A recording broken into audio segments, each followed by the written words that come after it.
রাত ৩টা। বাবা কল দিয়ে বলল, তোর মাকে এইমাত্র খুন করেছি, আমিও আত্মহত্যা করব। যদি পারিস তো আমাকে ক্ষমা করে দিস। সকালে এসে আমাদের লাশ দুটো দাফনের ব্যবস্থা করিস। এই পৃথিবীতে তুই একা হয়ে গেলি। চিন্তা করিস না, দূরের ওই আকাশ থেকে তোকে আশীর্বাদ সর্বদা করব। আমি কান্না জড়িত কণ্ঠে বললাম, বাবা তুমি এসব কি বলছো? মাকে কেন খুন করছো? আমি তো কিছু বুঝতে পারছি না। নাকি মজা করছো? বেশি কথা বলে সময় নষ্ট করব না। তোর মা এতক্ষণে পরপারে অনেক দূরে চলে গেছে। আমিও এখনই আত্মহত্যা করে তার সঙ্গে হাঁটতে শুরু করব, নাহলে সে হারিয়ে যাবে। বাবা প্লিজ মায়ের কাছে মোবাইল দাও, আমি তার সঙ্গে কথা বলবো। সে তো গলা কাটা অবস্থায় নিশ্চুপ হয়ে ঘুমিয়ে আছে। তুই সকালবেলা তাড়াতাড়ি গ্রামের বাড়িতে চলে আয়। আমাদের দুজনের লাশ যেন পুলিশ পোস্টমর্টম করে কাটাছেড়া না করে। মোবাইল কেটে গেল। সঙ্গে সঙ্গে বাবার নাম্বার আবারও কল দিলাম, কিন্তু নাম্বার বন্ধ। মায়ের নাম্বারে কল দিলাম, রিং হচ্ছে কিন্তু রিসিভ হচ্ছে না। বিছানায় বসে কান্না করতে লাগলাম। আমার রুমমেট তৌহিদ ঘুম থেকে লাফ দিয়ে উঠে আমার কাছে এলো। তারপর আমি তাকে বললাম, আর সে বলল বাড়ির আশেপাশে কারো কাছে কল দিয়ে খবর নিতে। সঙ্গে সঙ্গে চাচাতো ভাই মনিরুরের কাছে কল দিলাম। প্রায় 5 বার কল করার পরে চাচাতো ভাই ঘুম ঘুম জড়িত কণ্ঠে বলল, কিরে লিমন, এত রাতে কেউ কল করে নাকি জরুরি কিছু? আমি কান্না করতে করতে বললাম, মনির ভাই আমাদের বাড়িতে একটু দেখবা, মা বাবা কেমন আছে? কেন, চাচা চাচির কি হয়েছে? বাবা নাকি মাকে খুন করেছে, আর সে নিজেও এখন আত্মহত্যা করবে। আমাকে কল দিয়ে এসব বলে কল কেটে দিয়েছে। আমি তো শহরে আছি, তাই তুমি একটু যাবে? বলিস কি? আমি এখনই যাচ্ছি। হাই আল্লাহ, চাচা কেন চাচিকে খুন করবে? তুমি একটু তাড়াতাড়ি যাও, আর গিয়ে আমাকে কল দিয়ে জানিও। আমি বরং ততক্ষণে সবকিছু গুছিয়ে রওনা দিচ্ছি। প্লিজ তাড়াতাড়ি যাও। আমিও তোর সঙ্গে যাব। আচ্ছা ঠিক আছে। আমি খাট থেকে নেমে তাড়াতাড়ি প্যান্ট শার্ট পরা শুরু করেছি। তৌহিদ কি করবে বুঝতে না পেরে আমাকে বলল, সত্যি সত্যি যদি চাচা আর চাচির বিপদ হয়ে যায় তবে তো। প্লিজ এমন বলিস না। পৃথিবীতে আমার মা বাবা ছাড়া কেউ নেই। আচ্ছা মাথা ঠান্ডা কর আর চল তাড়াতাড়ি। রুম থেকে বের হয়ে রাস্তায় হাঁটছি। কোনো ধরনের গাড়ি দেখতে পাচ্ছি না। মেইন রাস্তার দিকে গিয়ে কিছু একটা পাওয়া যেতে পারে, তাই স্টেডিয়ামের দিকে যাচ্ছি। মুজগন্নি বাস স্ট্যান্ডে এসে একটা মাহিন্দ্রা পেলাম। রাতের বেলা 2-1টা গাড়ি চলে জানতাম, তাই উঠে বসলাম। মাহিন্দ্রার মধ্যে বসা অবস্থায় মনির ভাই কল দিলেন। হ্যাঁ মনির ভাই। লিমন, তোদের রুমের দরজা তো ভিতর থেকে বন্ধ করা, ভিতরে বাতি জ্বলে, কিন্তু ডাকাডাকি করে কোনো শব্দ পাচ্ছি না। এখন কি করব? আপনি দরজা ভেঙে ভিতরে প্রবেশ করুন, তাড়াতাড়ি করুন মনির ভাই। সত্যি সত্যি যদি তেমন কিছু হয়ে যায় তাহলে আবার পুলিশের ঝামেলা হবে না তো? কারণ পুলিশ যদি তখন বলে যে আমি দরজা কেন ভেঙে প্রবেশ করলাম। না, কিছু হবে না। আমি তখন বলবো যে আমার নির্দেশে আপনারা দরজা ভেঙেছেন। আচ্ছা ঠিক আছে। কল কেটে দিয়ে এক অস্থিরতার মধ্যে হা হুতাশ করতে লাগলাম। ভিতরে ঢুকে তারা কি খবর দেয় সেটা অনুমান করতে কষ্ট হচ্ছে। আমার মা বাবার মধ্যে তো কোনো রাগারাগি দেখিনি কোনোদিন, তাহলে কেন এমন করবে বাবা? মিনিট 10 পরে মনির ভাই কল দিয়ে কাপা কাপা গলায় বলল, লিমন তুই কোথায়? আমি চিৎকার করে বললাম, মনির ভাই আমি গাড়িতে আছি, কিন্তু মা বাবা ঠিক আছে তো? কিছু ঠিক নেই লিমন, চাচা চাচি দুজনের লাশ হয়ে গেছে লিমন। তুই তাড়াতাড়ি আয়, তোর বাবা মা আর দুনিয়ায় নেই। আমি তখন একটা চিৎকার করে আর কিছু বলতে পারি নাই। তৌহিদ আমাকে শক্ত করে জড়িয়ে ধরে রইল। মাহিন্দার মধ্যে আরো 2জন যাত্রী ছিল, তারা কৌতূহল নিয়ে তাকিয়ে রইল। রূপসা নদীর ঘাটে গিয়ে কোনো গাড়ি পাওয়া যাচ্ছে না। কিছুক্ষণ পর তৌহিদ বলল, আমাদের বন্ধু পারভেজের তো বাইক আছে, তাকে কল দিয়ে কি আসতে বলবো? হ্যাঁ চেষ্টা কর। পারভেজের বাসা টুটপাড়া কবরস্থানের কাছেই। সে শুনেই সঙ্গে সঙ্গে বাইক নিয়ে বেরিয়ে এলো।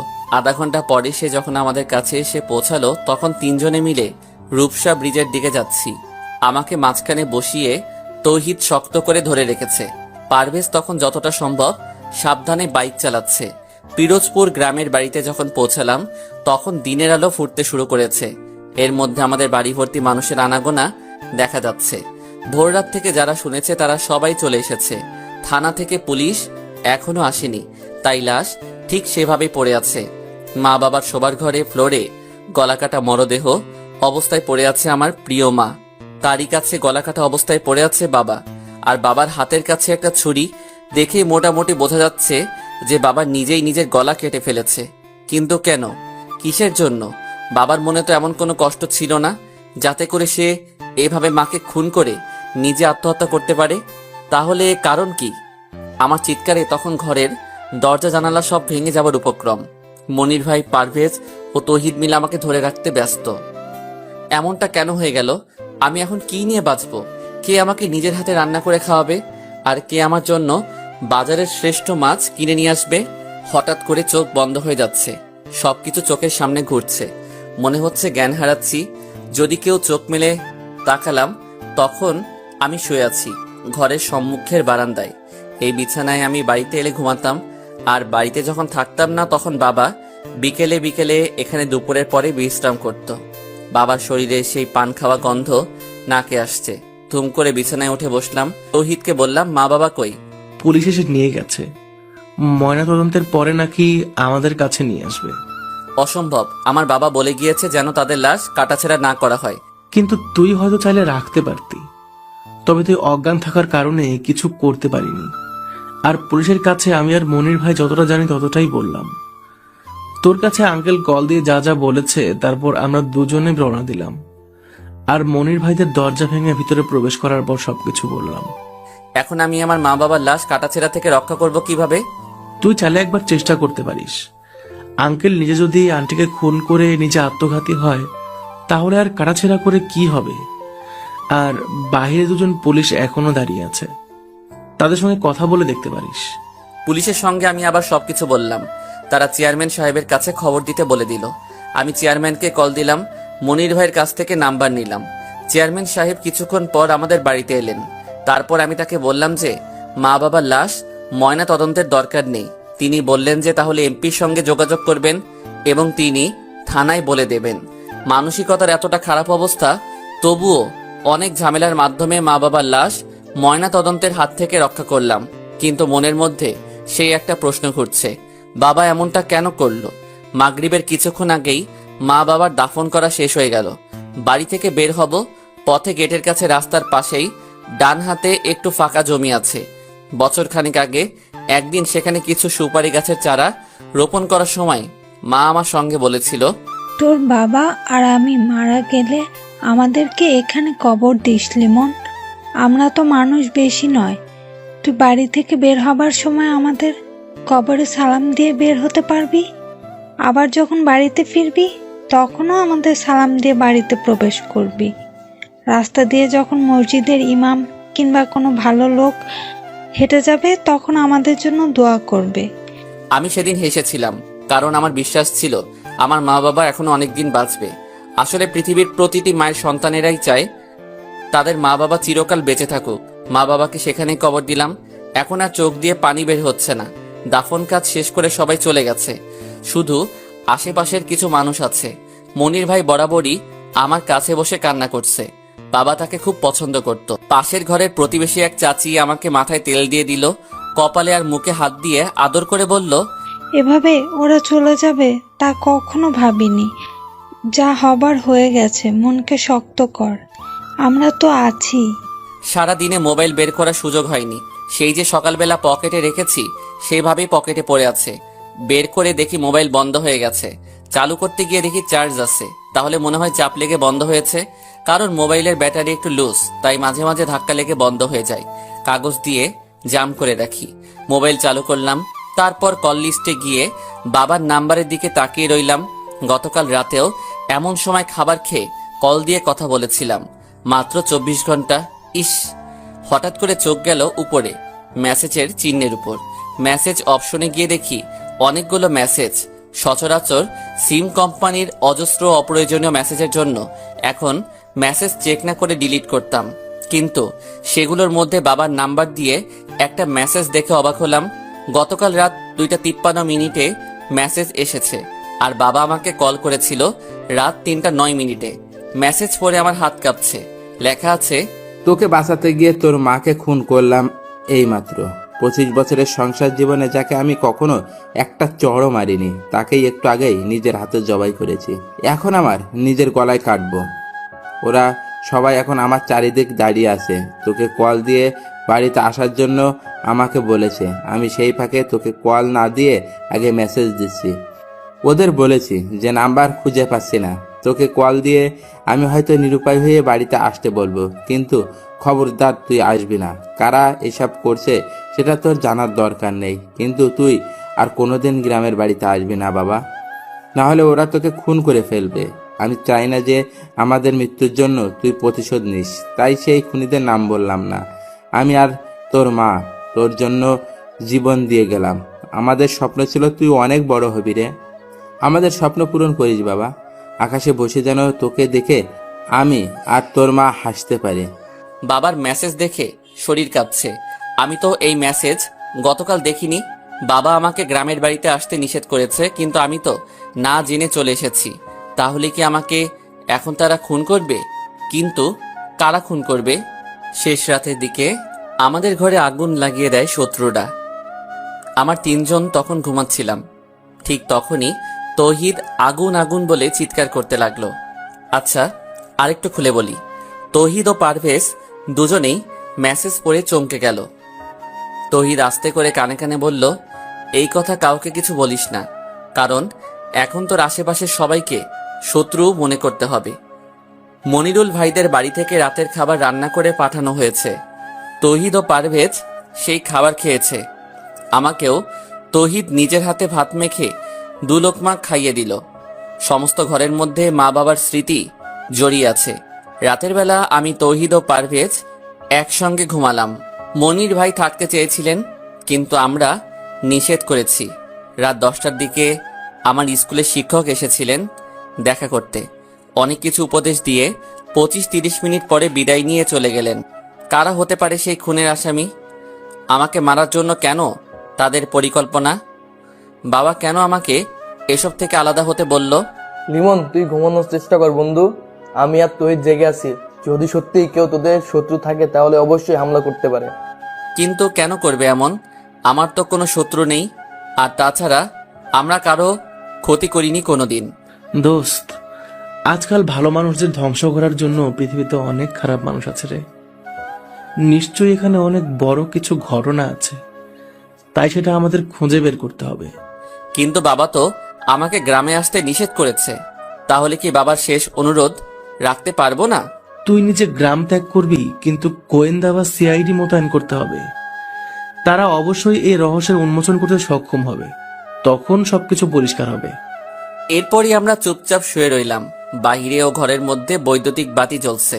মা বাবার কত স্মৃতি মনে পড়ে যাচ্ছে। চোখ বেয়ে অজান্তেই অগোচরে পানি বের হয়ে আসছে। এইভাবেই কখন চোখ বন্ধ করে ছিলাম জানি না, কিন্তু হঠাৎ করে তৌহিদের মুখে আগুন আগুন চিৎকার শুনে খুব ভয় পেয়ে বিছানায় বসলাম। দোস্ত, তাড়াতাড়ি বের হতে হবে, নাইলে সবাই আগুনে পুড়ে মারা যাবে। কিন্তু আমরা যখন দরজা খুলে বের হতে যাব, তখন দেখি দরজা বাহির থেকে বন্ধ করা। 3টা দরজা দিয়ে বাহির হওয়া যায়, কিন্তু সবগুলোই বাহির থেকে বন্ধ করে রাখা হয়েছে।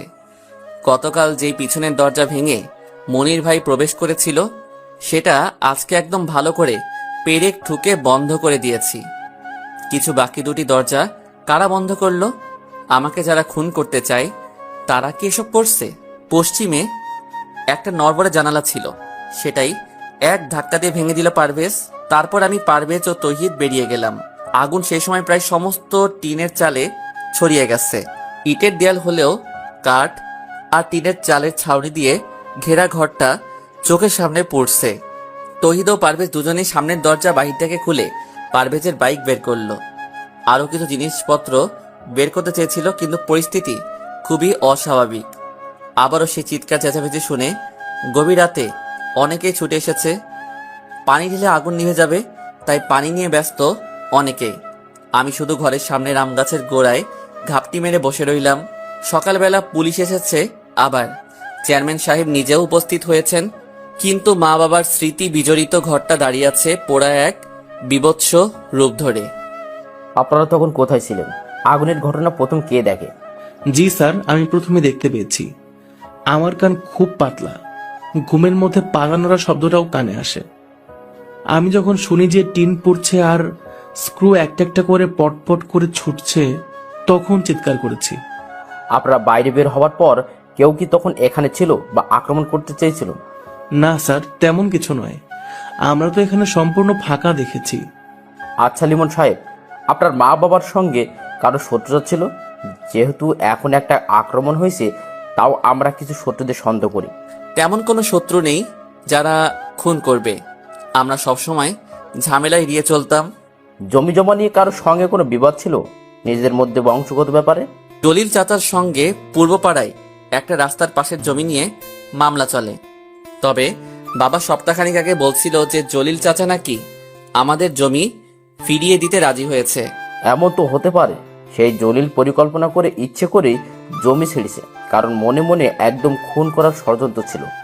আমি সেটা জানি না। আপনার কি ধারণা, আপনার মা বাবা দুজনে আত্মহত্যা করেছে নাকি খুন করা হয়েছে? হ্যাঁ স্যার, লিমনের বাবা আমাকে কল করার আগে একটা মেসেজ দিয়েছিল, কিন্তু সেই মেসেজ চেক করা হয় না বলে জানতাম না। তাকে কেউ খুব ভয় দেখিয়ে আত্মহত্যা করতে বাধ্য করেছে। ও মাই গড, বলেন কি? দারোগা সাহেব মেসেজটি জোরে জোরে পড়লেন। চেয়ারম্যান সাহেব গভীর চিন্তার মধ্যে হারিয়ে গেল, সেটা বোঝা যাচ্ছে। জলিল মিয়াকে ভালো করে জিজ্ঞেস করতে হবে বলে দারোগা সাহেব বাজারে চলে গেলেন। দুপুর পর্যন্ত অনেকেই আমাদের বাড়িতে ছিলেন। দুপুরে খাবার খেলাম প্রতিবেশী মনু আর কাকার বাড়িতে। কাকিমা রান্না করে ডেকেছিল, কিন্তু আমি যাইনি বলে পাঠিয়ে দিয়েছে। বিকেলের দিকে পারভেজ খুলনা চলে গেল, তবে আমাকে নিয়ে যাবার খুব চেষ্টা করেছে। তুই এখানে থাকলে কিন্তু অনেক বিপদে পড়বি লিমন। তার চেয়ে খুলনা বরং শহরে চল তাড়াতাড়ি, তাহলে সেখানে মোটামুটি নিরাপত্তা আছে। কিন্তু সেখানে আঙ্কেল নিজে তোকে আসতে নিষেধ করেছে। সেখানে তুই কি করবি দোস্ত? নিজের জীবনের বিপদ ডেকে এনে ভুল করিস না বন্ধু, চল আমার সঙ্গে। আমি রহস্যের শেষ দেখে যেতে চাই পারভেজ। কারা আমার মা বাবার সর্বনাশ করেছে, আমি সেই গোপনীয় সবকিছু পরিষ্কার করতে চাই, না হলে শান্তি নেই। তুই বরং সাজু ভাইয়ের সাহায্য নিতে পারিস। তোর মনে আছে সাজু ভাইয়ের কথা? হ্যাঁ মনে আছে, কিন্তু তিনি কি আসবেন আমার মা বাবার খুনের রহস্য বের করতে? আমাকে কে বা কারা খুন করতে চায় সেই রহস্যের উন্মোচন কি সাজু ভাই করতে পারবে? আমার বিশ্বাস তিনি পারবেন, কারণ সাজু ভাই হচ্ছে ঠান্ডা মাথার এক রোমান্টিক মানুষ। সকলের সঙ্গে কত সুন্দর মিল, তাই না? সেবার যখন তিনি খুলনা এসেছিলেন তোমাদের ম্যাচের মধ্যে, তখন তো আমরা সবাই দেখা করতে। সাজু ভাই, সজীব ভাই, শফিক ভাই আর রকি ভাই এরা সবাই যে রুমে থাকতো, এখন আমরা সেই রুমেই থাকি।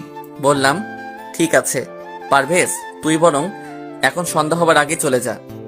আমি আর তৌহিদ আগামীকাল সকালে খুলনা আসবো। তারপর সাজু ভাইয়ের সঙ্গে যোগাযোগ করে সবকিছু তাকে জানাবো। তাহলে রাতে থাকতে হবে কেন? মনির ভাই বললেন যে আজকে নাকি রাতের বেলা তিনি কিছু জরুরি কাগজপত্র দেখাবেন, সবকিছু আমাদের জমি জমার বিষয়ে, আর সেই সঙ্গে কিছু গোপনীয় কথা জানাতে চাই। তাহলে এখন দিনের বেলা সমস্যা কি? আমরা যে কতটা বিপদের মধ্যে তা কি সে জানে না? তাদের বাড়িতে সমস্যা হবে না পারভেজ, আর শুধু শুধু চিন্তা করিস না তো। ঠিক আছে, সাবধানে থাকিস, আর আগামীকাল সকালে উঠে রওনা দিস লিমন। আচ্ছা ঠিক আছে। সন্ধ্যার খানিকটা আগে বাজারের মধ্যে গেলাম আমি আর তৌহিদ। কিছুক্ষণ দাঁড়িয়ে থাকার পর একদম কর্নারের হোটেলের মালিক শাহজাহান কাকা আমাকে ডাকলেন। আমি তার কাছে যেতেই তিনি আমাকে নিয়ে হোটেলের পিছনে গেলেন। তার সঙ্গে সঙ্গে আমিও গেলাম। তোমার মা বাবার ঘটনার জন্য সবাই স্তব্ধ হয়ে গেছে, তাই সান্ত্বনা দেওয়ার ভাষা জানা নেই।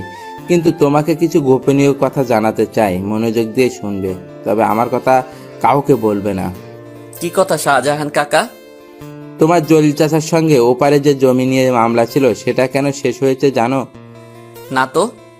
তোমার বাবা জলিল মিয়াকে ওই জমির জন্য টাকা দিয়েছে নতুন করে। কিন্তু ওটা তো আমাদের জমি, তাহলে কেন বাবা আবার টাকা দিবে? কারণ জমিটা নাকি তোমার খুব পছন্দের। তুমি নাকি সেখানে একটা পার্কের মতো মনোরম স্থান বানিয়ে বাগান করতে চাও। হ্যাঁ, কিন্তু তোমার বাবা আমাকে বলেছিলেন যে তোমার নাকি খুব ইচ্ছে ওখানে বাগান করবে, তাই তিনি অনেক চেষ্টা করেও জমিটা রক্ষা করতে চেয়েছে, কিন্তু নিজেই। জমির বিনিময়ে যদি জলিল চাচা টাকা নিয়ে থাকে তাহলে আবার ঝামেলা কিসের? সেখানেই ঝামেলা লিমন। আমি তো হোটেলের মানুষ, তাই অনেক কিছু জানি। কারণ বাংলাদেশের মধ্যে হোটেল বা চায়ের দোকানে সবচেয়ে বেশি আলোচনা হয়। দলীয় বা বিরোধী দলীয় সকল পক্ষের কথা জানা যায়। সকালে এক গ্রুপ আর বিকেলে অন্য গ্রুপ। আপনি কি তেমন কিছু জানেন? না বাবা, তবে আমারও পরিবার আছে, তাই বেশি কিছু বলে বিপদে পড়তে চাই না। যতটুকু বললাম ততটুকু দিয়ে খুঁড়তে আরম্ভ করো। কিছু খুঁড়তে আরম্ভ করো, সাপ এমনিতেই বের হবে। এতটুকু লিখে একটু দম নিল লিমন, তারপর আবারও লিখতে আরম্ভ করলো। বাজার থেকে আমি, তৌহিদ আর মনিরুল ভাই ফিরে আসলাম। জলিল চাচার কথা কাউকে কিছু বলিনি এখনো।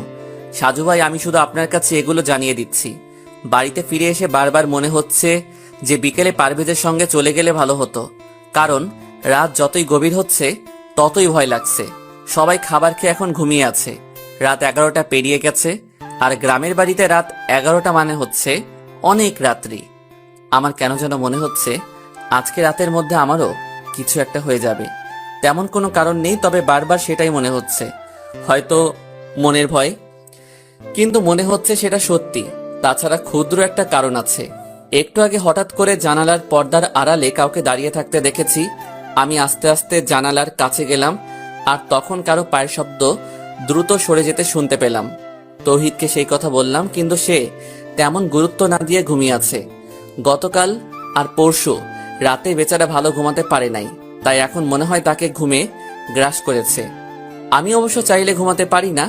তাছাড়া জানালার ঘটনাটা খুব ভাবাচ্ছে আমাকে, তাই যতক্ষণ সম্ভব জাগ্রত হয়ে থাকতে চাই। পরশু রাত 3টায় বাবার সেই কল করার পর থেকে যা যা ঘটেছে সবকিছু সাজিয়ে লিখে দিলাম সাজু ভাই। সত্যি বলছি, আমার খুব ভয় করছে। যদি রাতের মধ্যে বা যে কোনো সময় আমি খুন হয়ে যাই, তাহলে সেই খুন আর মা বাবার খুনের রহস্য বের করার দায়িত্ব আপনার। আপনার এক ছোট ভাই হয়ে সেই দায়িত্ব আপনাকে দিলাম। আশা করি আপনি আসবেন। আমার বন্ধু পারভেজ, তৌহিদ ও আমার নিজের নাম্বার দিয়ে রাখলাম। যদি তৌহিদও আমার নাম্বারে না পান, তাহলে পারভেজের নাম্বারে কল দেবার অনুরোধ রইল। ইতি মোহাম্মদ লিমন, পিরোজপুর। গতকাল রাতে সাজু ভাইয়ের শরীর অসুস্থ ছিল, তাই তাড়াতাড়ি ঘুমিয়ে গেছিল, আর সকালবেলা অনেক দেরি করে ঘুম থেকে উঠেছে। তারপর ফ্রেশ হয়ে মোবাইলের মেসেঞ্জারে আসতে প্রায় দুপুর 12টা। অনেক পাঠক পাঠিকার মেসেজ এসে জমা হয়েছে। কেউ কেউ এখনো অ্যাক্টিভ, আবার অনেকে আনঅ্যাক্টিভ। সবগুলোর একটু সংক্ষিপ্ত রিপ্লাই করতে করতে হঠাৎ করে গতকাল রাত 12টার মেসেজ চোখে পড়ল। এমডি লিমন আইডি দিয়ে এত বড় একটা মেসেজ এসেছে, সম্পূর্ণ ঘটনা এখানে বর্ণনা করা। সে রাত 3টায় কল দিয়ে কথা বলা, শুরু থেকে গতকাল রাত পর্যন্ত ঘটে যাওয়া ঘটনার বর্ণনা। খুব মনোযোগ সহকারে সম্পূর্ণ ঘটনা পড়ল সাজু ভাই। তারপর বেশ কিছু সময় চোখ বন্ধ করে কিছু ভাবতে লাগলো। তৌহিদ ও লিমন দুজনের নাম্বার সত্যি সত্যি বন্ধ দেখাচ্ছে, তাই পারভেজের নাম্বারে কল দিল সাজু ভাই। বেলা তখন দুপুর 12টা 34। আসসালামু আলাইকুম, কে বলছেন? ওয়ালাইকুম আসসালাম, সাজু ভাই বলছি। তুমি কি লিমনের বন্ধু পারভেজ? জি ভাই, কেমন আছেন ভাইজান? আপনার কথা গতকাল রাতেও লিমনের সঙ্গে আলোচনা করেছি, কিন্তু আপনি নিজেই আজকে আমাকে কল দিলেন। ভাইজান, আমার বন্ধু খুব বিপদ, একটু সাহায্য করবেন?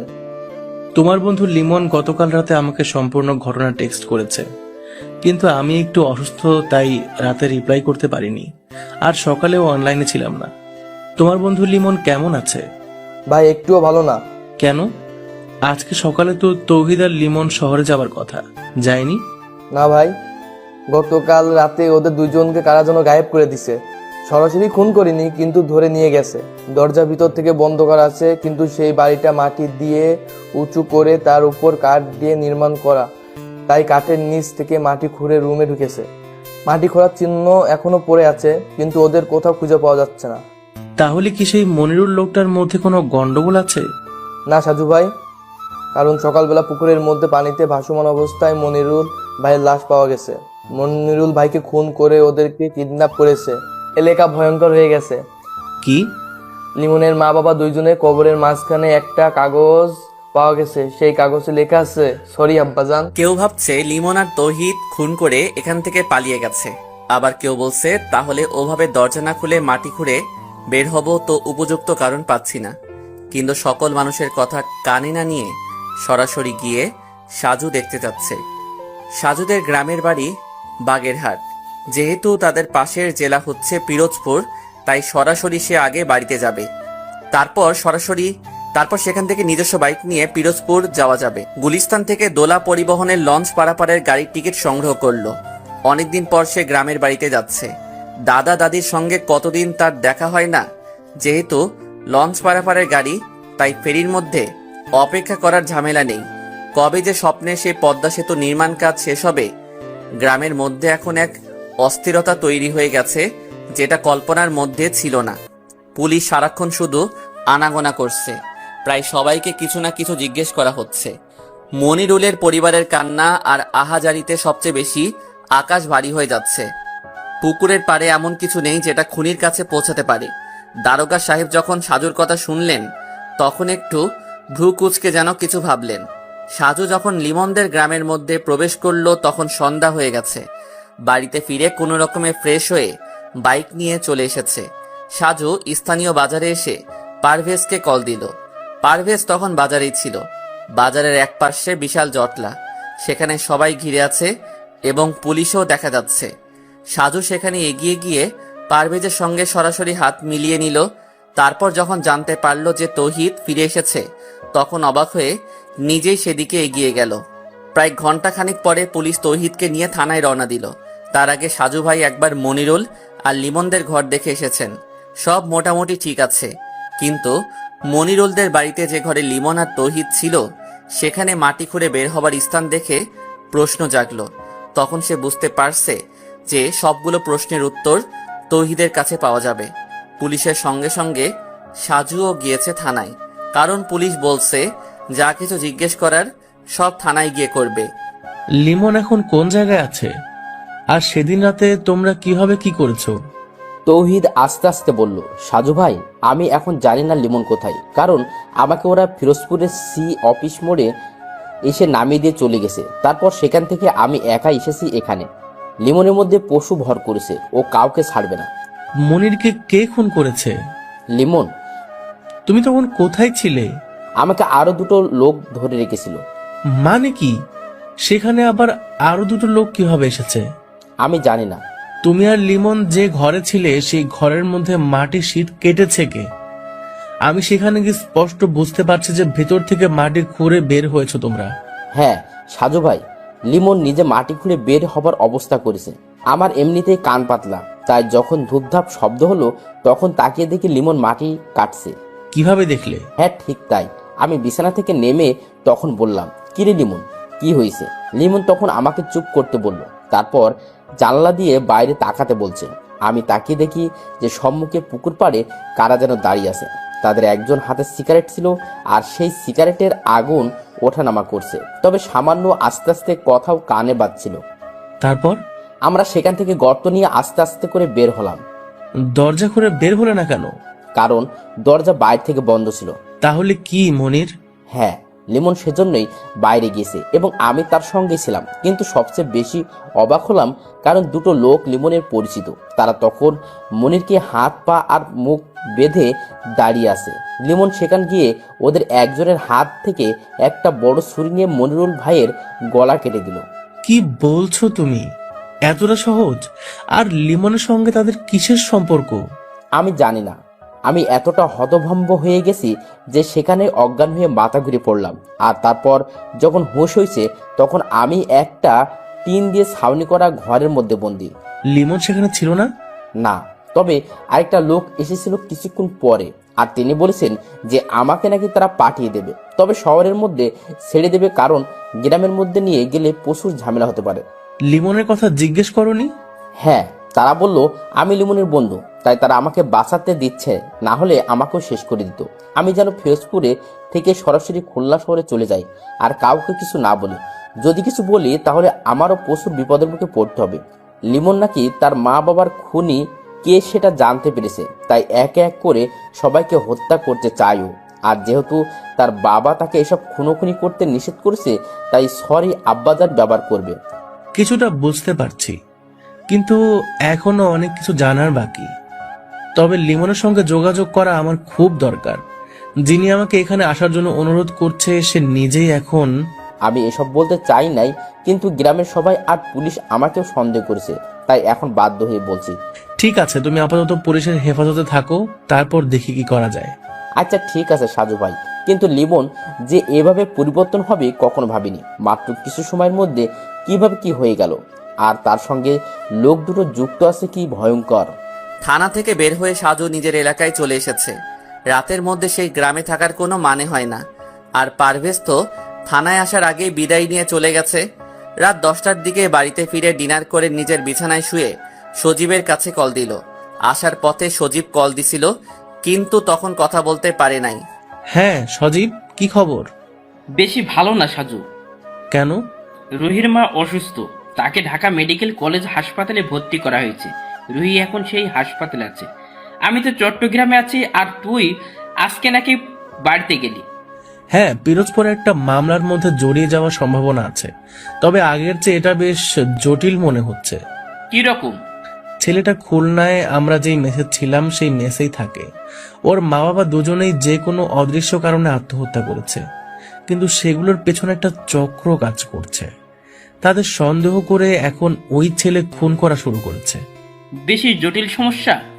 হ্যাঁ, আর একা একা ভালো লাগে না। রকি বা তুই যে কোনো একজন সঙ্গী হলে ভালো হতো।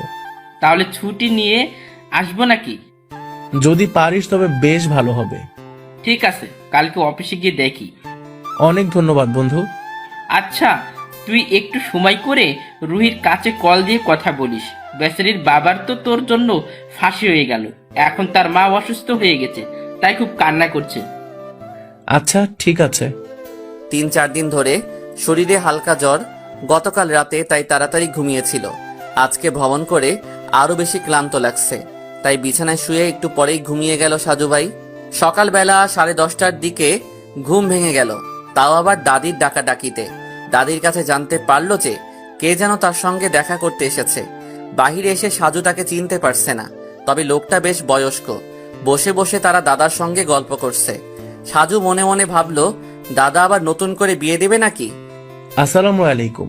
ওয়ালাইকুম আসসালাম। কেমন আছেন আপনি? জি আলহামদুলিল্লাহ, আপনি কেমন আছেন? আর আপনি কিন্তু আমার দাদার বয়সী, তাই নাতি হিসেবে তুমি করে বললে খুশি হব। ঠিক আছে, তাই হবে। আমি লিমনের নানা, তাই সম্পর্কে ঠিকই আছে। কোন লিমন? যার মা বাবা দুজনই খুন হয়েছে, আর লিমন নিজে এখন কোথায় আছে কেউ জানে না। আপনি তার নানা? হ্যাঁ, তবে আপন নানা নয়, ওরা মায়ের সম্পর্কে চাচা হই আমি। লিমনের নানা মারা গেছে অনেক আগে, তারপর থেকে ওর মাকে আমি মানুষ করেছিলাম। বুঝতে পেরেছি, কিন্তু আমি গতকালই লিমনের সেই মোটরসাইকেলওয়ালা বন্ধুর কাছে শুনেছি যে সে সাজু নামের এক গোয়েন্দা আসবে। সারাদিন অপেক্ষায় রইলাম, কিন্তু যখন এলে তখন দেখা করতে পারলাম না। কিন্তু কেন?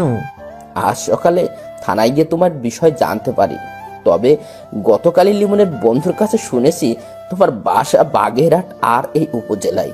আমি এক সময় ফিরোজপুর জেলা স্কুলের শিক্ষক ছিলাম। আমার এক ছাত্র আছে তোমাদের এই গ্রামের মধ্যে। আজকে সকালে যখন তাকে তোমার নাম করে জিজ্ঞেস করেছি, তখন সে তোমার ঠিকানা দিয়েছে। আমাকে এতটা জরুরি ভিত্তিতে খুঁজে বের করার কারণ কি? লিমনের মা বাবার বিপদের আশঙ্কা আমি আগে করেছিলাম, আর তারাও জানতো লিমনের বাবার কাছে একটা স্বর্ণের পুতুল আছে, খাঁটি স্বর্ণের পুতুল। বলেন কি? কিভাবে কি? এমন সময় সাজুর মোবাইল বেজে উঠল। নাম্বার দেখে চিনতে পারলো সাজু। গতকাল রাতে থানা থেকে বের হওয়ার সময় সাজু ভাই থানার দারোগা সাহেবের নাম্বার নিয়ে এসেছেন এবং তার নিজের নাম্বারও দিয়ে এসেছে। Hello sir. সাজু সাহেব, আপনি কোথায়? আমি তো বাড়িতে, আপনি? আমি এখন সেই লিমনদের গ্রামের মধ্যে তাদের স্থানীয় বাজারে আছি। লিমন তো আজকে রাতে এই বাজারের হোটেল মালিক শাহজাহানের নামের লোকটাকে খুন করেছে। কি? আর কিভাবে নিশ্চিত হলেন খুনটা যে লিমন করেছে? লাশের পাশে চিরকুট ছিল, সরি আব্বাজান, আর আপনাকে উদ্দেশ্য করে কিছু কথার লেখা। আমাকে উদ্দেশ্য করে? হ্যাঁ সাজু সাহেব। কি লেখা আছে সেখানে? লেখা আছে, সাজু ভাই আমাকে ক্ষমা করবেন প্লিজ। আপনাকে যখন আমি ডেকেছি তখনও আমি রহস্য জানতাম না, কিন্তু এখন আমার চোখের সামনে সবকিছু পরিষ্কার, তাই আপনার কোনো সাহায্যের দরকার নেই। আমার মা বাবার হত্যার বিচার আমি নিজেই করব। খুব ভালো হয় যদি আপনি আর আমাদের গ্রামে না আসেন, কারণ আপনি থাকলে আমার ঝামেলা হবে। তাই আপনাকে সাবধান করে দিচ্ছি, আমার পথের মধ্যে যদি কোনো বাধা হয়ে দাঁড়ান তাহলে কিন্তু আপনাকেও বিপদে পড়তে হবে। তৌহিদকে মেরে ফেলা উচিত ছিল, শালাকে বন্ধু ভেবে ছেড়ে দিছি, আর সে সবকিছু বলে দিয়েছে। ভেবেছিলাম যে লুকিয়ে লুকিয়ে প্রতিশোধ নিতে পারবো, কিন্তু ওর জন্য আর হলো না। তৌহিদকে সাবধানে থাকতে বলবেন, কারণ ওকে নিষেধ করার পরও যখন সবকিছু বলে দিয়েছে তখন কিছুটা মূল্য দিতে হবে তাকে। এই শাহজাহান কাকা আমার বাবার সঙ্গে বেইমানি করেছে। বাবার কাছ থেকে পুতুলের কথা জেনে সেটা আরেকজনকে বলে দিয়েছে, তাই একে ঘুম পাড়িয়ে দিলাম। এখনো অনেক কিছু ঘটনার বাকি আছে, তবে খেলাটা আমি খেলতে চাই। দারোগা সাহেব, আমার মনে হচ্ছে যে লিমন এগুলো করছে না। আপনি কি লিমনের বন্ধু তৌহিদকে ছেড়ে দিয়েছেন নাকি আপনার হেফাজতে আছে? আমার কাছে আছে। তাকে আটকে রাখুন। নিশ্চয়ই তৌহিদ কোনো কিছু লুকাচ্ছে, কারণ একটা অদৃশ্য মেঘ চোখের সামনে ঘুরছে। দেখুন, সেটা হয়তো সম্ভব না। উপর মহল থেকে সকালবেলা কল এসেছে, তাই তৌহিদকে ছেড়ে দিতে হবে। মানে তৌহিদের উপরে লোক আছে? হ্যাঁ, তার এক আঙ্কেলের সঙ্গে এমপি সাহেবের খুব ভালো সম্পর্ক আছে, তাই এমপি সাহেবের সুপারিশে ছাড়তে হবে। নিশ্চয়ই কোনো ঝামেলা আছে, না হলে তো এমন ছোট্ট বিষয় নিয়ে এমপি সাহেবের মাথা ব্যথা হবার কোনো কারণ নেই। আর একটি কথা সাজু সাহেব, জি বলেন। আপনাকে আর এই মামলার বিষয়ে এদিকে আসতে হবে না। আমরা সবাই লিমনকে ধরার চেষ্টা করছি। কিন্তু কেন? এখানে কোনো রহস্য নেই। সকালবেলা আমরা অর্ডার পেয়েছি যে লিমনকে যে কোনো মূল্য ধরে ফেলতে হবে, কারণ নিজের মা বাবার জন্য সে এখন হিংস্র মরিয়া হয়ে গেছে। সেই জন্য তাকে এই মুহূর্তে থামানো দরকার। আপনি কি লিমনের বাবার কাছে একটা পুতুল ছিল, সেই বিষয়ে কিছু জানেন? কিসের পুতুল? স্বর্ণের পুতুল। না, জানতাম না, কিন্তু লিমনের চিঠিতে পুতুলের কথা উল্লেখ করা হয়েছে। ঘটনা কি? আমিও সঠিক জানি না, তবে সত্যি সত্যি যদি লিমনের বাবার কাছে সেই স্বর্ণের পুতুল থাকে, তাহলে সেটা তিনি কোথায় পেলেন সেটা আগে জানতে হবে আমাদের। তারপর সেই পুতুল এখন কোথায় আছে, আর তার সঙ্গে লিমনের নিজের জীবনের কোনো বিপদ আছে কিনা সেটা বের করতে হবে। কিন্তু আপনাকে তো এখন এইসবের মধ্য থেকে দূরে থাকতে বলা হয়েছে। এটা অন্যায়। আমি আমার নিজের মতো কাজ করে যাব, সেখানে বেআইনিভাবে কেউ কিছু যদি বলে তবে মানবো কেন? সেটা আপনার ইচ্ছে, তবে আমাদের কাছ থেকে আপনি কোনো তথ্য বা সাহায্য পাবেন না। আপনাদের কাছ থেকে না পেতে পারি, কিন্তু যদি আপনার কাছে চাই? মানে হচ্ছে সমগ্র পুলিশের সাহায্য দরকার নেই, শুধু আপনার সহযোগিতা কামনা করছি। আশা করি আপনি আমাদের অনুরোধ রাখবেন, কারণ আপনার মধ্যে আমি সততা দেখেছি। হা, পুলিশের আবার সততা? আমি ব্যক্তিগতভাবে আপনার সঙ্গে যোগাযোগ রাখতে চাই এবং এই মামলার রহস্য বের করতে চাই। আমি চেষ্টা করব আপনাকে সাহায্য করতে, কিন্তু একটা পরামর্শ দেবেন। এখানে অনেক বড় রাজনৈতিক নেতাদের দল জড়িত আছে, তারা কিন্তু যে কোনো সময় যে কোনো কিছু করতে পারে। আপনি নিজের জীবন ঝুঁকিতে না ফেললে আপনার জন্য মঙ্গল হবে। অনেক অনেক ধন্যবাদ স্যার। বুঝতে পারছি সাজু সাহেব। আচ্ছা, বাদ দেন তো এইসব কথা। আপনার যখন যা দরকার সবকিছু আমাকে বলবেন, আমি আপনাকে সাহায্য করতে আপ্রাণ চেষ্টা করব। মোবাইলে কথা বলা শেষ করে সাজু ভাই আবার বুড়ো লোকটার দিকে তাকিয়ে বলল, লিমন তো আরেকটা খুন করেছে, বাজারের সেই শাহজাহান নামের লোকটাকে। বলো কি? আমি বুঝতে পারছি না। আপনি কি আমাকে সেই পুতুলের রহস্যের কি কি কারণ আছে সেটা বলবেন? সেটা বলার জন্য আমি এসেছি। একটু তাড়াতাড়ি বলবেন প্লিজ। আমি খুব অসুস্থ, আমার বসতে কষ্ট হচ্ছে। ঠিক আছে, সংক্ষিপ্ত করে বলে, মাসখানেক হবে লিমনের বাবা সুন্দরবন গেছিল খাঁটি মধুর জন্য। সেখানে যারা সচরাচর জঙ্গল থেকে মধু সংগ্রহ করে, তাদের কাছ থেকে খাঁটি মধু কেনার জন্য গেল। একটা লোক সঙ্গে আমাদের ফিরোজপুরে পরিচয় হয়েছে তার। তিনি এখানে মধু বিক্রি করতে এসেছিলেন, কিন্তু মধু বিক্রি যখন শেষ, ঠিক সেই সময় তার সঙ্গে দেখা হয়েছে লিমনের বাবার। তারপর সেই লোকটা বলেন যে তার বাড়িতে গেলে বা কিছুদিন পর সে আবার মধু নিয়ে আসবে। লিমনের বাবা তখন তার ফোন নাম্বার রেখে দিয়েছিল এবং নিজে গিয়ে মধু আনবে সেটাও জানিয়েছিল। তারপর যখন সেই লোকটার বাড়িতে গেল, তখনই সেই লোকটা বাচ্চা মেয়েটির হাতে একটা পুতুল দেখতে পায়। ফাজলামো করে সেই ওই বাচ্চার হাত দিয়ে পুতুলটা নিয়েছিল, কিন্তু সেটা ধরার পরে হাতের অনুভবে কেমন খটকা লাগলো। লিমনের বাবা একসময় স্বর্ণের কারিগর ছিল, জানো তো তুমি? না, জানতাম না। প্রায় 15 বছর সেই কারিগর ছিল, তাই সেই স্বর্ণের পুতুল ধরে কেমন যেন অনুভূত হচ্ছে। সে তখন ওই লোকটার কাছে জিজ্ঞাসা করে পুতুলটা কোথায় পেয়েছে তারা। লোকটা বলে যে তিনি নাকি জঙ্গলের মধ্যে পেয়েছেন, তারপর লুঙ্গির ভাঁজে নিয়ে এসে মেয়েকে দিয়েছেন। তখন সেই লোকটাকে বলে লিমনের বাবা পুতুলটা নিজের সঙ্গে করে নিয়ে আসে। তারপর ফিরোজপুর এসে নিজের পরিচিত পুরনো এক বন্ধুর কাছে গিয়ে সেটা পরীক্ষা করে, আর সেটাই ছিল তার চরম একটা ভুল। চরম ভুল কেন?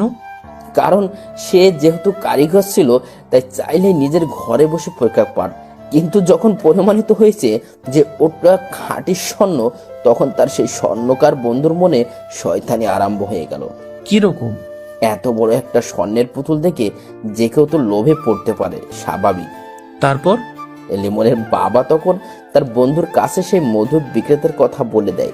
এটা ছিল দ্বিতীয় ভুল, কিন্তু বিশ্বস্ত বন্ধু তাই বলতে দ্বিধা করে নাই। সেই বন্ধু তখনই পরের দিন মধু বিক্রেতার কাছে চলে গেল, কারণ যেখানে ওটা পাওয়া গেছে সেখানে গিয়ে আরো সন্ধান করার জন্য। তারপর? মধু বিক্রেতা তখন কৌতূহলী হয়ে গেল আর বারবার কাহিনী জানতে চাইলো। তখনই তিনি সেই পুতুলটা যে স্বর্ণের পুতুল সেটা তাকে বলে দেয়। হায় আল্লাহ! তখন মধু বিক্রেতা চলে এলো লিমনদের গ্রামের বাড়িতে এবং খুঁজে বের করলো তাদের বাড়ি। কিন্তু লিমনের বাবা পুতুলের কথা অস্বীকার করেন এবং তাকে চলে যেতে বলে। তখন লোকটা গিয়ে সরাসরি চেয়ারম্যান সাহেবের কাছে সবকিছু খুলে বলে। এবার আরেক লোভের জিহ্বা চকচক করা শুরু করেছে। তিনি তখন লিমনের বাবাকে বাজারে ডেকে পাঠালেন এবং খুন হওয়া শাহজাহান ব্যাপারীর হোটেলে বসে সবকিছু তাকে জিজ্ঞাসা করে। আস্তে আস্তে কথাটা ছড়িয়ে গেল দুই একজন বড় বড় মানুষের কাছে, আর তারা ভিন্ন ভিন্ন সময়ে রাতের আধারে দেখতে করতে আসতো। কেউ কেউ হুমকি দিত, আবার কেউ সলে বলে কৌশলে কথা বের করতে চাইতো। এসব নিয়ে তিনি টেনশন করতেন? হ্যাঁ, একদিন আমার কাছে গিয়ে বিস্তারিত সব খুলে বলে আর পুতুলটা আমাকে দেখায়। তখন সে বলেছিল তার বিপদের কথা, তাকে যে কোনো মুহূর্তে কিছু করে ফেলতে পারে সেই কথা। তাহলে তো লিমনের বাবাও লোভী মানুষ, কারণ তিনি এটা একা একা হজম করতে চায়। হ্যাঁ ঠিক, আমি তাকে সেটাই বোঝাতে চেষ্টা করেছি, কিন্তু সে আমাকে ভুল বুঝে চলে আসে। তারপর এর মাত্র 3 দিনের মাথায় এমন একটা মর্মান্তিক ঘটনা ঘটে গেল। সেই পুতুল কোথায় কেউ জানে? এখন পর্যন্ত না। লিমনের বাবা সেটা নিজে মনে হয় লুকিয়ে রেখেছে। এই সমস্ত ঘটনা পুলিশের কাছে না বলে কেন আমাকে বলতে এসেছেন জানতে পারি? পুলিশের উপর বিশ্বাস নেই, আর তোমার বিষয় যখন জানলাম যে তুমি মোটামুটি বড়লোক বাবার সন্তান, তোমার বাবা লন্ডনে থাকে, আর তাছাড়া তুমি গোয়েন্দা, তাই বলতে ইচ্ছা করছিল হয়তো সে খুনের রহস্য উন্মোচন করতে পারবে। তার তোমাকে সেই পুত্রের রহস্য নিয়ে এগোতে হবে। সেটাই তো বুঝতে পারছি না। আমি এখন আসি, বেলা প্রায় দুপুর পেরিয়ে গেল। না না, দুপুরে খাওয়া দাওয়া করে যান। না, আমি চলে যাব, কিন্তু অবশ্যই আবার তোমার সঙ্গে দেখা হবে। ঠিক আছে। লিমনের যখন জ্ঞান ফিরেছে তখন সে একটা বন্ধ রুমে বন্দি, সম্পূর্ণ নতুন স্থান। এমন ঘরের মধ্যে সে কিভাবে এসেছে সেটাই তো বুঝতে পারছে না। বিছানার পাশে একটা চেয়ারে লাল গেঞ্জি পরে একটা লোক বসে আছে।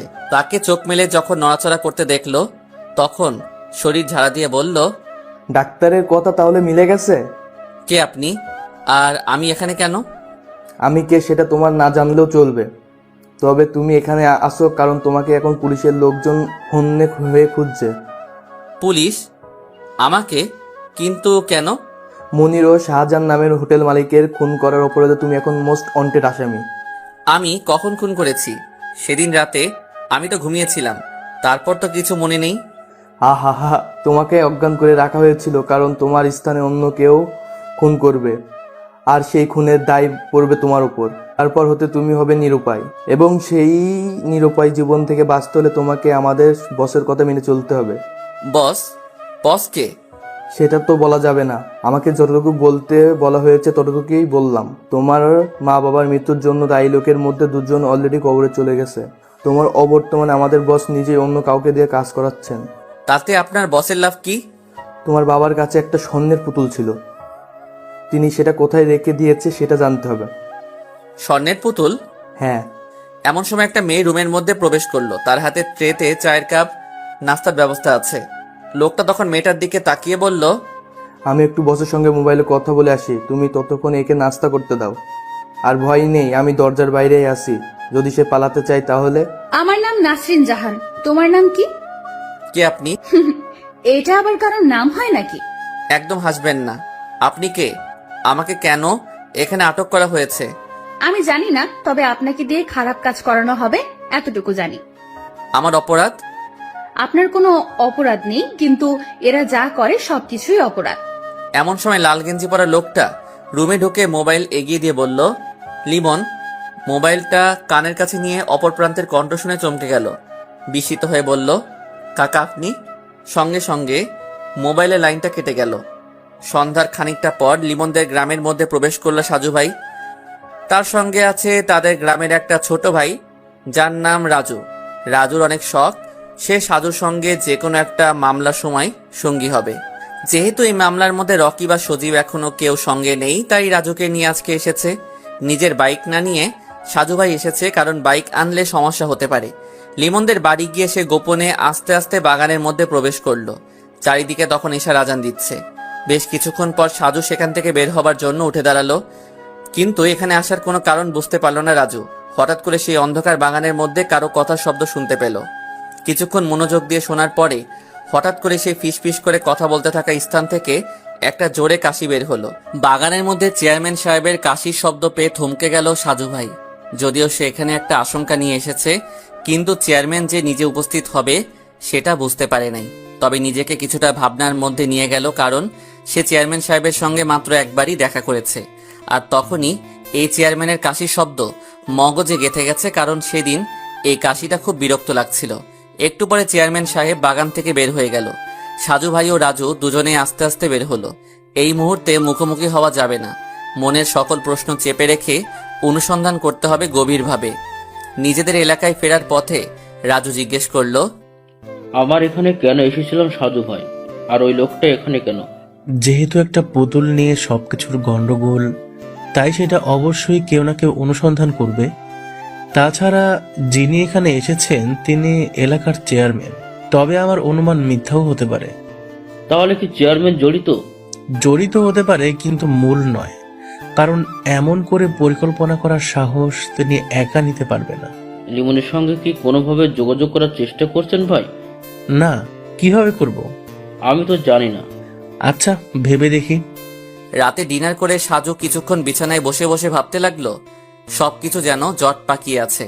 চেইন সেলাইয়ের মতো একবার খুলতে পারলে এক টানে সবটা খুলে যাবে, কিন্তু যদি গিট্টু লেগে যায় তাহলে মেলা মেলা সময় লাগবে। 1. তহিদ কেন মিথ্যা বলেছে? 2. লিমনের বাবার সেই পুতুল এখন কোথায়? 3. মনিরুল লোকটাকে খুন করলো কেন? রাত প্রায় গভীর। বিছানায় শুয়ে অন্ধকার রুমের মধ্যে কান্না করছে লিমন। মা বাবার কথা বড্ড মনে পড়ছে তার। সন্ধ্যাবেলা ঘুমিয়েছিল, তখনই বাবাকে স্বপ্নে দেখলো। অনেক কিছু উপদেশ দিয়ে চলে গেল। ঘুম থেকে উঠে সেই সময় ধরে চোখের পানি পড়ছে। নিজে এখন অপরাধী হয়ে সবকিছুর জন্য দায়ী, অথচ সে কিছু জানেই না। দরজা খোলার ক্যাট করে শব্দ হলো। অন্ধকারে কেউ একজন দরজা খুলে প্রবেশ করলো। যিনি প্রবেশ করেছে তিনি হয়তো লুকিয়ে এসেছে, কারণ সে বাতি অন করে নাই। আস্তে করে বিছানার পাশে কিছুক্ষণ দাঁড়িয়ে রইল। তারপর একটা হাত এগিয়ে দিল লিমনের কপালে। মনে হচ্ছে সেই নাসরিন মেয়েটা এসেছে। লিমনের কপালে হাত দিয়ে কিছু বুঝতে চেষ্টা করলো, কিন্তু গালের কাছে হাত পড়তেই গাল ভেজা অনুভব করে মেয়েটা আস্তে করে বলল, আপনি কি জেগে আছেন? হ্যাঁ, জেগে আছি। কিন্তু আপনি এত রাতে এখানে কেন? কি হয়েছে? দিনের বেলা স্বাধীনভাবে আসতে পারি নাই, তাই রাতের আধারে লুকিয়ে এসেছি। আপনারা খুব খারাপ। আপনাদের সঙ্গে কথাই বলতে ইচ্ছে করে না। আচ্ছা, একটা প্রশ্ন করব। করেন। আপনি কি সেই যার মা বাবাকে পুতুলের জন্য পরিকল্পনা করে হত্যা করা হয়েছে? আমার মা বাবা মারা গেছে, এটা সত্যি, কিন্তু কি কারণে মারা গেছে জানি না। আমি সেটা জানার জন্য চেষ্টা করব, কিন্তু আমি তো বন্দি এখানে। আমিও একসময় আপনার মতো একটা খুবই সাধারণ মেয়ে ছিলাম, কিন্তু এদের চক্রের সঙ্গে জড়িয়ে গিয়ে আজ কতটা খারাপ। আপনারা আমাকে মুক্তি দেবেন কবে? জানি না, আমি শুধু এখানে রান্না করি আর সবার জন্য চা নাস্তা তৈরি করি। আপনাকেও কি কিডন্যাপ করেছে? হ্যাঁ, আমি ওদের এখানে বছর খানিক ধরে বন্দি আছি। কতটা কষ্ট হচ্ছে জানেন? কতদিন পেরিয়ে গেল, কিন্তু খোলা রাস্তায় হাঁটতে পারি না। আমারও বারবার আত্মহত্যা করতে ইচ্ছে করে, খুব খারাপ লাগছে। এটা ভুলেও মুখে আনবেন না। সময় সবকিছুই সমাধান করে দিবে, শুধু ধৈর্য ধরতে হবে আর নিজেকে সৎ রাখতে হবে। তাহলে ঠিকই একদিন নতুন সূর্যের দেখা হবে। আপনার সঙ্গে কথা বলে ভালো লেগেছে, তবে আপনাদের বসের পরিচয় জানতে চাই। সেটা আমিও জানি না। এরা সব সময় বস বস করে, কিন্তু আজও তাকে চিনতে পারিনি। নাকি মিথ্যা বলছেন? আচ্ছা, যা সত্যি তাই বললাম। আচ্ছা, আপনি মনে হয় বিরক্ত হচ্ছেন, পরে আবার কথা হবে। ভোরবেলা নামাজ পড়ে বারান্দার চেয়ারে বসে সামনে মাঠের দিকে তাকিয়ে আছে সাজু ভাই। বেশ চিন্তিত, মোবাইল হাতে নিয়ে বসে আছে। একটু আগে সজীব আর রুহি দুজনের নাম্বারে কল দিয়েছে, কিন্তু কেউ রিসিভ করে নাই। দুজনেই গতকাল রাতে তাকে কল দিয়েছে। যেহেতু রুহির মা অসুস্থ, তাই চিন্তা হচ্ছে। তাছাড়া দুজনেই যখন কল দিয়েছে তখন নিশ্চয়ই কোনো কারণ আছে। কিন্তু সকালবেলা উঠে দুজনের নাম্বারই ট্রাই করা হয়েছে, কেউই রিসিভ করে না। অসুস্থ দুর্বল শরীর নিয়ে বসে আছে। দাদি এসে চা দিয়ে গেছে। সেই চা একটা চুমুক দিয়ে সে রেখে দিয়েছে। চিনি একটু বেশি হয়েছে, তাই খেতে ইচ্ছে করে না। আবার ডাক দিয়ে নতুন এক কাপ নিয়ে আসতেও বলছে না। মোবাইলে রুহির কল এসেছে। আসসালামু আলাইকুম সাজু ভাই। ওয়ালাইকুম আসসালাম। কেমন আছো রুহি? আর তোমার মা কেমন আছেন? মোটামুটি ভালো, হাসপাতালেই আছি। গতকাল রাতে তুমি কল করেছিলে, আর সজীবও কল দিয়েছে, কিন্তু আমার শরীর অসুস্থ, তাই মোবাইল সাইলেন্ট করে ঘুমিয়ে গিয়েছিলাম। আপনি কি বেশি অসুস্থ? কাল রাতে সজীবকে আপনার কথা জিজ্ঞেস করেছিলাম, তখন সজীব বলল আপনি অসুস্থ। আর সজীব আপনাকে কল দিয়ে আমাকে কল করেছে। যখন বলল আপনি রিসিভ করেননি, তখন আমার আরো চিন্তা হতে লাগলো। এদিকে আপনি গতকাল গল্প পোস্ট করেন নাই। তুমি কি হাসপাতালে বসেও গল্প পড়ো? তাহলে পোস্ট করার সঙ্গে সঙ্গে একটু সুযোগ করে পড়া শুরু করি, কিন্তু গতকাল পোস্ট করেন নাই, তাই মেলা মেলা মন খারাপ। নতুন মামলার মধ্যে এমনিতে একটু ব্যস্ততা, আর তাছাড়া অসুস্থ আছি। বুঝলাম। সেজন্য সজীবের সঙ্গে কথা শেষ করে আপনাকে কল দিচ্ছিলাম, কিন্তু রিসিভ করতে পারেননি আপনি। ভাবছি গল্প লেখা বন্ধ রাখবো। কেন? কপি করে অনেকেই নিজের নামে পোস্ট করে, তখন আসল লেখক খুঁজে বের করা যায় না। সবাই তো জানে মোহাম্মদ সাইফুল ইসলাম ওরফে সাজু ভাই হচ্ছে আসল লেখক, তাহলে সেখানে আবার সমস্যা কি? সবাই জানে না, তবে অনেকেই তো জানে। আপনি তাদের কথা বাদ দিয়ে লেখা চালিয়ে যান সাজু ভাই, আর আমার মায়ের জন্য দোয়া করবেন প্লিজ। সব সময় দোয়া রইল। আর আমি ঢাকা থাকলে অবশ্যই দুবেলা করে দেখা করতাম। সজীব বলেছে সে নাকি আসবে। ওর নাকি ছুটি নেই। হ্যাঁ ভাই, তবে বলেছে যে বৃহস্পতিবার রাতে বাসে করে আসবে, সারাদিন হাসপাতালে থেকে আবার বিকেলে চলে যাবে। বাহ বাহ, রুহি সজীবের কি অসাধারণ প্রেম। আপনি না হলে কিন্তু আমাদের পরিচয় সম্ভব ছিল না সাজু ভাই। কপালে লেখা ছিল, তাই তোমাদের পরিচয় হয়ে গেছে। সেখানে আমি কেবলমাত্র ওসিলা। তবে দোয়া করি দুজনেই বিয়ে করে সারা জীবন একসঙ্গে যেন ভালোবাসা নিয়ে থাকতে পারো। সকল বিপদের দিনগুলো যেন ধৈর্যের সঙ্গে অতিক্রম করতে পারো, সেই কামনা রইল। অনেক ধন্যবাদ সাজু ভাই। আর দিতে হবে না। সকাল 9টার দিকে দারোগা সাহেব কল দিয়ে বলল, সাজু সাহেব, একটু আগে তৌহিদকে ছেড়ে দিতে হয়েছে। সে এখন জেলের বাইরে, তাই তার দিকে লক্ষ্য রাখবেন। তারপর সাজু ভাই পারভেজের নাম্বারে কল দিয়ে তৌহিদের নাম্বার নিল। তৌহিদকে যখন কল দিল তখন তৌহিদ বাসের মধ্যে বসে আছে। হ্যালো, কে? তৌহিদ, আমি সাজু ভাই বলছি। তুমি এখন কোন জায়গায় আছো? ভাই, আমি বাসের মধ্যে বসে আছি। কোথায় যাও? বাড়িতে নাকি? না ভাই, খুলনায় মেসে যাচ্ছি। আমার গ্রামের বাড়িতে অলরেডি সবাই জেনে গেছে আমি জেলে ছিলাম। এই মুহূর্তে গ্রামের বাড়িতে যেতে লজ্জা করছে, তাই মেসের মধ্যে যাব। তুমি একটু সাবধানে থেকো, সব সময় বাহিরের মধ্যে ঘোরাঘুরি কম করবা। কেন সাজু ভাই? এমনিতেই বললাম। আর যদি কখনো মনে হয় যে তুমি বিপদে পড়তে যাচ্ছ, তাহলে সঙ্গে সঙ্গে আমাকে কল দিয়ে জানাবে। ঠিক আছে ভাই। রাখি তাহলে। আচ্ছা ঠিক আছে সাজু ভাই। আজকে আর কোথাও বের হতে ইচ্ছে করছে না। তাছাড়া যেহেতু লিমনদের গ্রামে গিয়ে তার জন্য অনুসন্ধান করা নিষিদ্ধ, তাই নতুন কোন উপায় সেই গ্রামের মধ্যে প্রবেশ করতে হবে।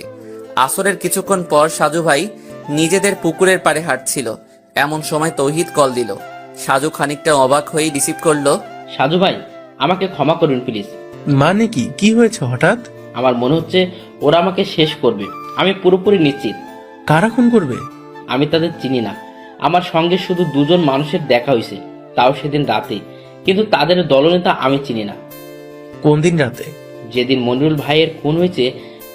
মানে? ভালো, আমি আপনার সঙ্গে মিথ্যা কথা বলছি সেদিন জেলের মধ্যে। তাহলে সত্যি কি? সেদিন রাতে সজীব ঘুমিয়েছিল, জানালার পাশে আমি। দুপুরবেলা পুকুরে জাল ফেলে মাছ ধরা হয়েছে, আর সেই মাছ ছাড়ানো হয়েছে এখানে। তাই কাদা আর পানি এখনো খানিকটা জমেছিল। সেই কাদা আর পিছল পানিতে পা পিছলে পড়ে গেল সাজু ভাই। হাত থেকে মোবাইল ছিটকে পড়ল পুকুরের মধ্যে। সোজা হয়ে দাঁড়িয়ে আফসোস করতে লাগলো, এ বছরই বৈশাখ মাসে পুকুরের সকল পানি সেচে নতুন করে কাটানো হয়েছে। অনেক গভীরতা এখনো, তাই সেখানে মোবাইল কতটা গভীরে গেছে আর কোথায় গেছে। তৌহিদের কাছে গুরুত্বপূর্ণ কথা আর শোনা হলো না সাজু ভাইয়ের। দাদাকে বলে দুজন লোক এনে তাড়াতাড়ি করে পুকুরে নামানো হলো। তারা প্রায় ঘন্টাখানিক ধরে নাকানি চুবানি খেয়েও উদ্ধার করতে পারল না। মাগরিবের আজান দিচ্ছে চারিদিকে। হতাশ হয়ে সাজু ভাই বাড়ির মধ্যে প্রবেশ করলো। রাত 10:30। রুমের দরজা বন্ধ করে বিছানায় শুয়ে আছে তৌহিদ। ভয়ে আতঙ্কে তার মুখের অবস্থা একদম খারাপ। এমন সময় দরজা ধাক্কার শব্দ শুনে সে বলল, কে ওখানে? আমি লিমন। দরজা খোল তৌহিদ। তহিদ বিব্রত হয়ে গেল, কিন্তু বারবার দরজা ধাক্কায় সে দরজা খুলে দেখে সত্যি সত্যি সেখানে লিমন দাঁড়িয়ে আছে। কিরে তুই ভালো আছো বন্ধু? তোকে আমরা কত খুঁজেছি তুই জানো? কেমন আছো তৌহিদ? ভালো না বন্ধু, খুব খারাপ। কেন তৌহিদ? বিশ্বাসঘাতকতা যারা করে তারা তো খারাপ থাকার কথা নয়। তৌহিদ দেখলো লিমন ততক্ষণে দরজা বন্ধ করে দিয়েছে। সে ভাবছে চিৎকার করবে, কিন্তু লিমন ততক্ষণে তাদের রুমে তার নিজের সাউন্ড বক্স অন করে ফুল ভলিউম বাড়িয়ে দিল। এত রাতে এখন মেসের অন্যরা কি মনে করবে তাতে লিমনের কিছু যায় আসে না। তুই কি বলছিস এসব? দেখো তৌহিদ, পৃথিবীর ইতিহাসে মির্জাফর হচ্ছে বিশ্বাসঘাতক হিসেবে অধিক পরিচিত, কিন্তু সেই বিশ্বাসঘাতক মির্জাফরকে কিন্তু ইংরেজরা আবার হত্যা করেছে। তাদের উদ্দেশ্য সফল করার জন্য তারা তাকে ব্যবহার করেছে। কাজ শেষ করে কিন্তু তাকেও সরিয়ে দিয়েছে। তোকেও যারা ব্যবহার করেছে তারা আবার আমাকে এখন তোকে খুন করতে পাঠিয়েছে। তুই আমার অনেক ভালো বন্ধু, কিন্তু তবুও হাসতে হাসতে তোকে এখন খুন করব। রুমের মধ্যে চারিদিক কাঁপিয়ে বক্সে ডিজে গান হচ্ছে। তৌহিদ পিছনে সরতে গিয়ে খাটের সঙ্গে ধাক্কা খেয়ে বসে পড়ল। লিমনের হাতে এতক্ষণ যে লাঠির মতো ছিল সেটা কাভার খুলে সে একটা চকচকে ছুরি বের করলো। মুহূর্তের মধ্যে তৌহিদ বিছানা থেকে উঠে তাকে আঘাত করতে যাবে, তার আগে লিমন বাম হাত দিয়ে ধাক্কা দিয়ে ডান হাতের ছুরি পেটে চালান করে দিল। আহত তৌহিদ বিছানায় শুয়ে এখন কাতরাতে লাগলো, আর তার মুখ চেপে ধরে গলা কাটায় ব্যস্ত রইল লিমন।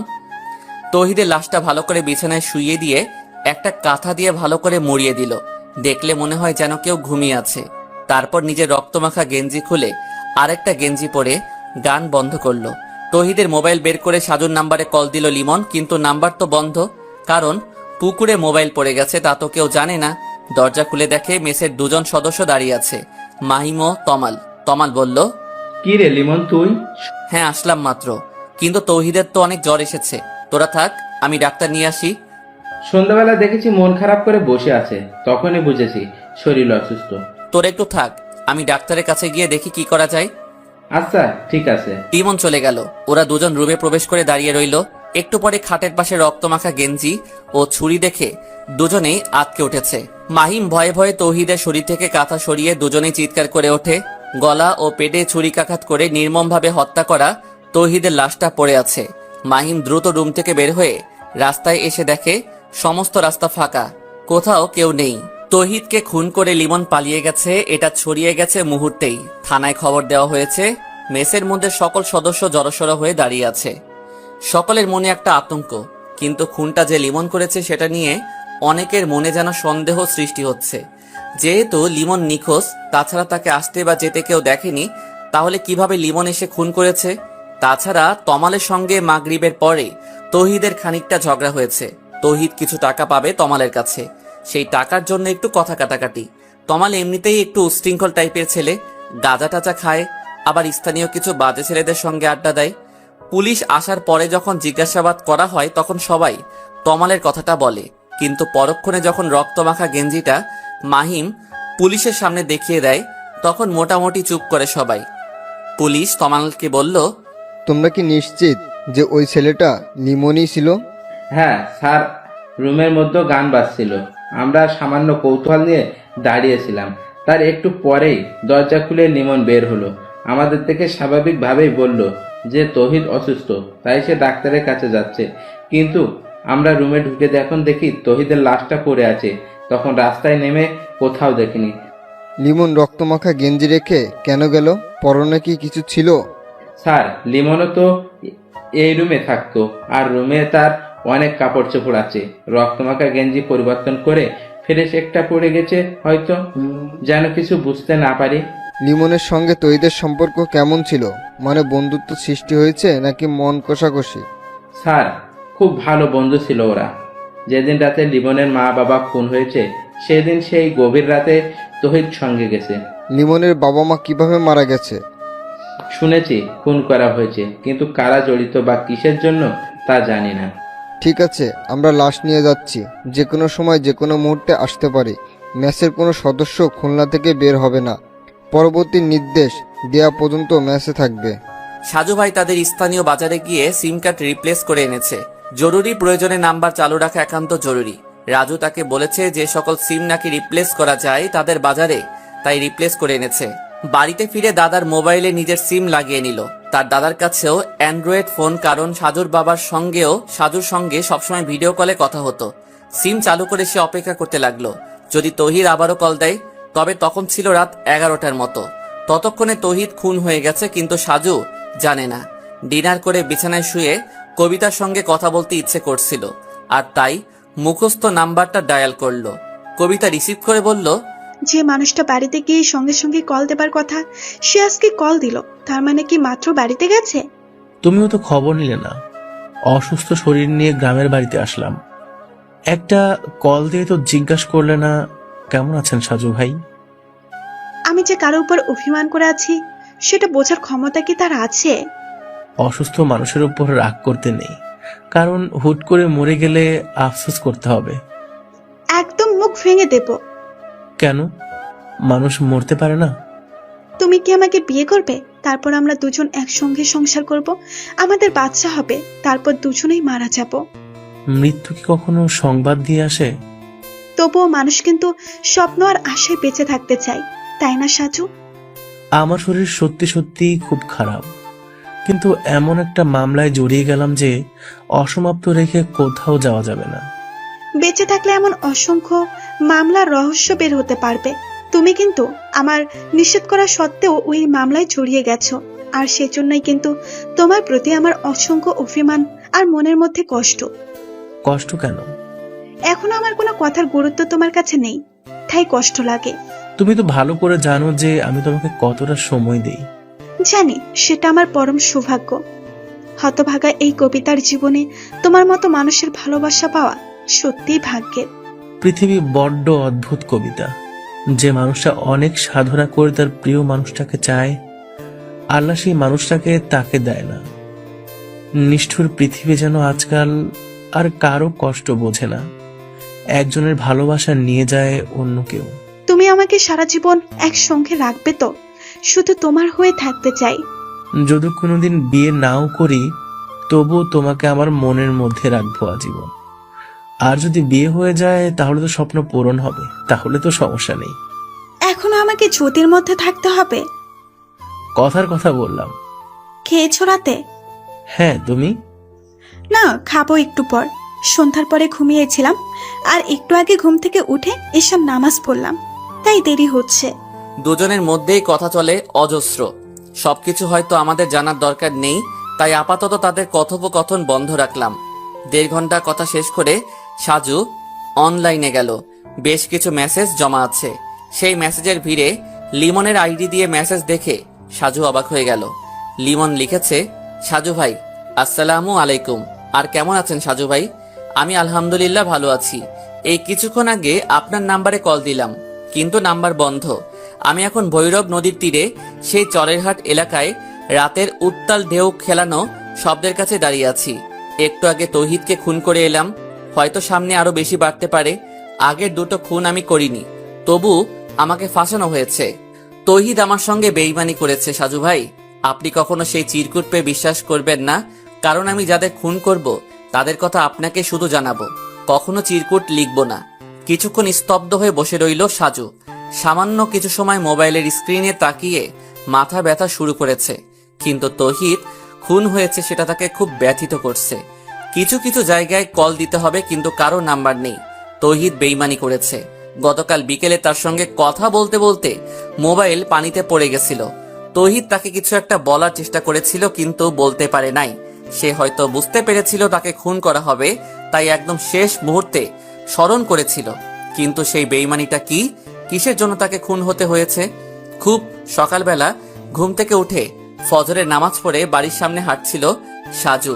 মোবাইলে যদি কারো কল আসে সেই অপেক্ষায় আছে, কিন্তু কই, কেউ তো কল দিচ্ছে না। অন্তত পারভেজ নিশ্চয়ই কল দেবে। কারণ তৌহিদ খুন হয়েছে। 7:30টার দিকে নাস্তা করার একটু পরে একটা অপরিচিত নাম্বার দিয়ে কল এসেছে। সাজু প্রথমে নাম্বার চেনার চেষ্টা করছে, কারণ এমনও হতে পারে যে আগে চিনতো, কিন্তু না, চিনে না। আসসালামু আলাইকুম। ওয়ালাইকুম আসসালাম। আপনি কি সাজু ভাই? জি, আমি সাজু, কিন্তু তোমাকে ঠিক... ভাইয়া, আমার নাম সোহাগী। আমাকে আপনি চিনবেন না, তবে আমি আপনাকে কিছুটা চিনি। ও আচ্ছা। সাজু ভাই, আমি একটা জরুরি কথা বলতে কল করেছি আপনার কাছে। হ্যাঁ, বলো। আপনি লিমনকে তো চিনেন, কিছুদিন আগে যার মা বাবা খুন হয়েছে, আর সে নিজেও এখন খুন করে পলাতক। হ্যাঁ হ্যাঁ, চিনি, কিন্তু... আমি লিমনের গার্লফ্রেন্ড। আমরা দুজনেই দুজনকে পছন্দ করি। লিমনের মা বাবা আমার আর ওর সম্পর্ক জানতেন। হ্যাঁ আচ্ছা। আপনি কি আমাদের গ্রামে আজকে আসতে পারবেন? একটু জরুরি কাজ আছে। কি কাজ? আপনাকে একটা জিনিস দিতে চাই, যেটা নিয়ে খুব টেনশনে আছি আমি। কি জিনিস? একটা স্বর্ণের পুতুল। লিমনের বাবা আমাকে দিয়েছিল খুন হবার 2 দিন আগে। কি? সেই পুতুল তোমার কাছে? হ্যাঁ ভাই, পৃথিবীতে আমি ছাড়া কেউ জানে না। লিমনের বাবা জানতো, কিন্তু তিনি তো পৃথিবীতে নেই এখন। সেটা তুমি আমার কাছে দেবে? হ্যাঁ, কারণ এটার জন্য খুব সমস্যা হচ্ছে। ঠিক আছে, আমি আজকের মধ্যে তোমার সঙ্গে দেখা করতে আসব। ধন্যবাদ সাজু ভাই। কল কেটে দিয়ে সাজু গভীর চিন্তার মধ্যে ডুবে যাচ্ছে। সোহাগী নামের মেয়েটা সত্যি বলছে, নাকি তাকে ফাঁসানোর জন্য কেউ কিছু প্ল্যান করেছে? চায়ের কাপ হাতে নিয়ে দাঁড়িয়ে আছে লিমন। তার পিছনে দাঁড়িয়ে রাগান্বিত হয়ে নানা ধরনের প্রশ্ন করে যাচ্ছে নাসরিন। লিমন সবগুলো প্রশ্নের উত্তর না দিয়ে এড়িয়ে যাবার চেষ্টা করছে, কিন্তু নাসরিন তাকে কথা বলেই যাচ্ছে। কি হলো, চুপ করে আছো কেন? তোমাকে কিন্তু আমি ভালো ভেবেছিলাম, কিন্তু তুমিও ওদের কথা মতো খুন করতে গেলে। যথেষ্ট কারণ আছে। আমি লিমন কারণ ছাড়া কোনো কিছু করি না। কি কারণ জানতে পারি? ওর জন্যই আজকে আমি অপরাধী। সেদিন সেই রাতে তৌহিদ যদি এদের সাহায্য না করত, তবে তো এভাবে আমি ফেঁসে যেতাম না। টাকার লোভ সবারই থাকে। তোমার বন্ধু ভুল করেছে, কিন্তু তুমি মূল খুনিদের না মেরে তাদের সঙ্গে হাত মিলিয়ে নিজের বন্ধুকে খুন করলে। বেশ করেছি। তুমি একটু চুপ করবে? তোমাকে কিন্তু এরা ব্যবহার করছে, একদিন তোমাকেও তারা স্বার্থে মেরে ফেলবে। তবুও তার আগে আমার মা বাবার মৃত্যুর জন্য দায়ী লোকদের আমি খুন করতে চাই। তারপর যদি আমাকে তারা সরিয়ে দেয়, তাতে আমার কোনো আফসোস নেই। নিজেকে নিয়ে ভাবতে পারো না? কিছুদিন আগেও খুব স্বপ্ন দেখতাম। মা বাবার মৃত্যুর সঙ্গে সঙ্গে সব শেষ হয়ে গেছে। তাদেরকে যখন কবরে দাফন করলাম, তখনই মনে হয় সব স্বপ্ন দাফন হয়ে গেছে। তুমি কিন্তু আগের 2টো খুন করনি, তাই তুমি নির্দোষ প্রমাণ হতে পারতে, কিন্তু তোমার বন্ধুকে খুন করে এখন তুমি খুনি হয়ে গেলে।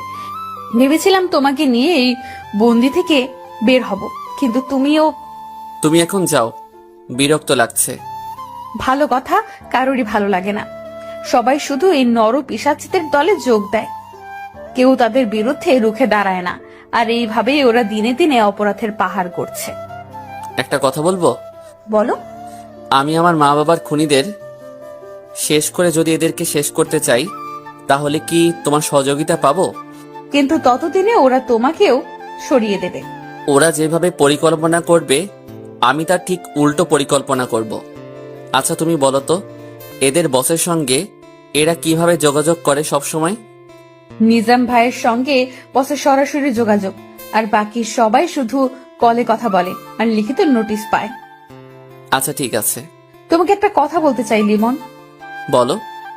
তুমি চাইলেই কিন্তু পালিয়ে যেতে পারবে, কারণ তোমাকে ওরা খুন করার জন্য বাইরে পাঠাবে, কিন্তু আমি চাইলেই পালাতে পারবো না। তাই যদি পারো তাহলে আমাকে মুক্ত করে দিও। আমি চেষ্টা করব, তবে আমার প্রধান লক্ষ্য আমার মা বাবার খুনিরা। সামান্য একটা স্বর্ণের পুতুলের জন্য সবকিছু যেন খুবই রহস্যময় হয়ে গেছে। হতে পারে সাধুর কাছে যেটা সামান্য, সেটা অন্যের কাছে অসামান্য হতে পারে, কিংবা অন্য কিছু। রাজু আসলো একটু পরে। সাজু তখনও নিজের রুমের বারান্দায় বসে আছে। রাজু আসতেই সে তাকে বলল, কি খবর রাজু? তোমাকে মনে মনে স্মরণ করি আর তুমি এসে হাজির। আলহামদুলিল্লাহ ভাই, কিন্তু আমাকে হঠাৎ করে খুঁজছিলেন? হ্যাঁ, একটা কাজ করে দিতে হবে। কি কাজ ভাই? আমার সিমের যত নাম্বার সবগুলো আমি একটা ডায়েরিতে লিখে রাখি, তাই সেগুলো সব এক একটা করে সেভ করে দিতে হবে। ভাইজান, এগুলোর মধ্যে কিন্তু নাম্বার সেভ করে রাখা যায়, আপনি সেখানে রাখেননি? না, কেন যেন ইচ্ছে করে না, তাই সবসময় আমি ডায়েরিতে লিখে রাখতে পছন্দ করি। এখন তুমি সেগুলো একটু সময় নিয়ে সেভ করে দিও। ঠিক আছে ভাই। আমি গতকাল রাত থেকে নাম্বারগুলোর জন্য অনেক মন খারাপ করেছি, কিন্তু জ্বরে অচেতন আর মাথা ব্যথার জন্য মনেই ছিল না যে আমার ডায়েরিতে লিখে রেখেছি। ভাই, আমি তো জানতাম যে আপনি অনেক কিছু ভুলে যান, তাই যে কোনো মামলার বিষয় নিয়ে আপনি সবকিছু লিখে রাখেন। হ্যাঁ, এই মামলার মধ্যেও তাই করছি। আচ্ছা রাজু, আর একটা প্রশ্ন করব তোমাকে। হ্যাঁ ভাই, নিশ্চয়ই। তাতে অনুমতি লাগে নাকি? তুমি তো মোটামুটি এখন রাজনীতির সঙ্গে মনে হয় জড়িয়ে গেছো, কিন্তু আগে তো এমন ছিল না, তাই না? আমি যেবার খুলনা থেকে পাশ করে বের হলাম সেবার তুমি ভর্তি হলে। হ্যাঁ ভাই। গ্রামের মধ্যে রুবিনা নামের একটা মেয়ের সঙ্গে তোমার রিলেশন ছিল, তাই না? জি, কিন্তু তার সঙ্গে আর যোগাযোগ নেই। সে আমাকে ভুলে গেছে। অনেক ভেবেছিলাম, কিন্তু কোনো মূল্য পেলাম না। পাগলের মতো তার জন্য ভালোবাসা রেখেছিলাম। আজকে সন্ধ্যাবেলা চা খেতে খেতে তোমার আর রুবিনার প্রেমের কাহিনী শুনবো, যদি তুমি বলতে চাও। সত্যি বলছেন? আচ্ছা ভাই, আপনি কি আমার বাস্তবতাটা আপনার লেখার মাধ্যমে তুলে ধরবেন? আগে শুনি, তারপর দেখি। ঠিক আছে ভাই।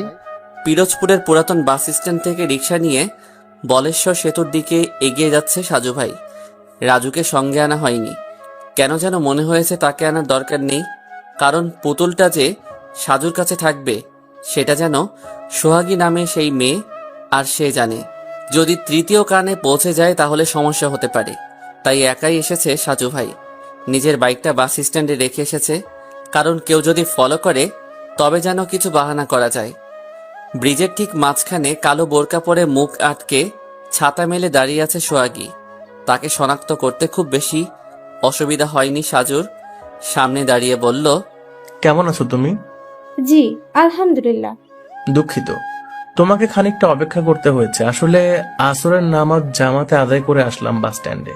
কোনো সমস্যা নেই, আমি বেশিক্ষণ দাঁড়িয়ে আর অপেক্ষা করতে চাই না। আপনাকে ওই পুতুলটা দিয়ে আমি চলে যাব, বাকি সব কথা মোবাইলে বলবো। পুতুল গ্রহণ করার আগে আমি তোমার কাছে কিছু প্রশ্ন করব, না হলে আমি পুতুল গ্রহণ করা থেকে বিরত থাকব। কারণটা খুবই স্বাভাবিক। আচ্ছা বলেন। লিমনের বাবা পুতুলটা দেবার সময় তোমাকে কি বলেছিল? নিশ্চয়ই কিছু না কিছু বলে গিয়েছিল, এমনি এমনি সে দিয়ে আসেনি। আমি এগুলো বিস্তারিত মোবাইলে বলবো। সে অনেক কথা সাজু ভাই, প্লিজ কিছু মনে করবেন না দয়া করে। তোমাকে আমি কতটা বিশ্বাস করতে পারি? যদি তুমি আমার সঙ্গে কোনো গেম খেলতে যাও তবে কি পরিণাম হবে জানো? আপনি ভুল বুঝবেন না, আঙ্কেল এটা দেবার সময় আমাকে বলেছিলেন। তুমি তো আমার লিমনকে খুব ভালোবাসো। যদি বেঁচে থাকি তাহলে তোমাকেই আমার ছেলের বউ করব। আর যদি মারা যায় তাহলে তোমরা যেভাবেই হোক তোমার মা বাবাকে রাজি করিয়ে বিয়ে করবে। তারপর ব্যাগ থেকে পুতুলটা বের করে বলেন যে এটা হচ্ছে স্বর্ণের পুতুল, তোমাদের দুজনের উজ্জ্বল এক ভবিষ্যৎ তৈরি হবে। আমি বললাম, কিন্তু আমাকে কেন দিচ্ছেন? এটার পিছনে অনেক শত্রুদের নজর পড়েছে, সারাক্ষণ এটা নিয়ে বিপদে আছি, তাই তোমার কাছে রাখতে চাই। যদিও মাটির নিচে কিংবা কোথাও রাখতে পারি, কিন্তু যদি সঠিক সময়ে না থাকি তাহলে তো তোমরা এর সন্ধান করতে পারবে না। তুমি যত্ন করে রেখো।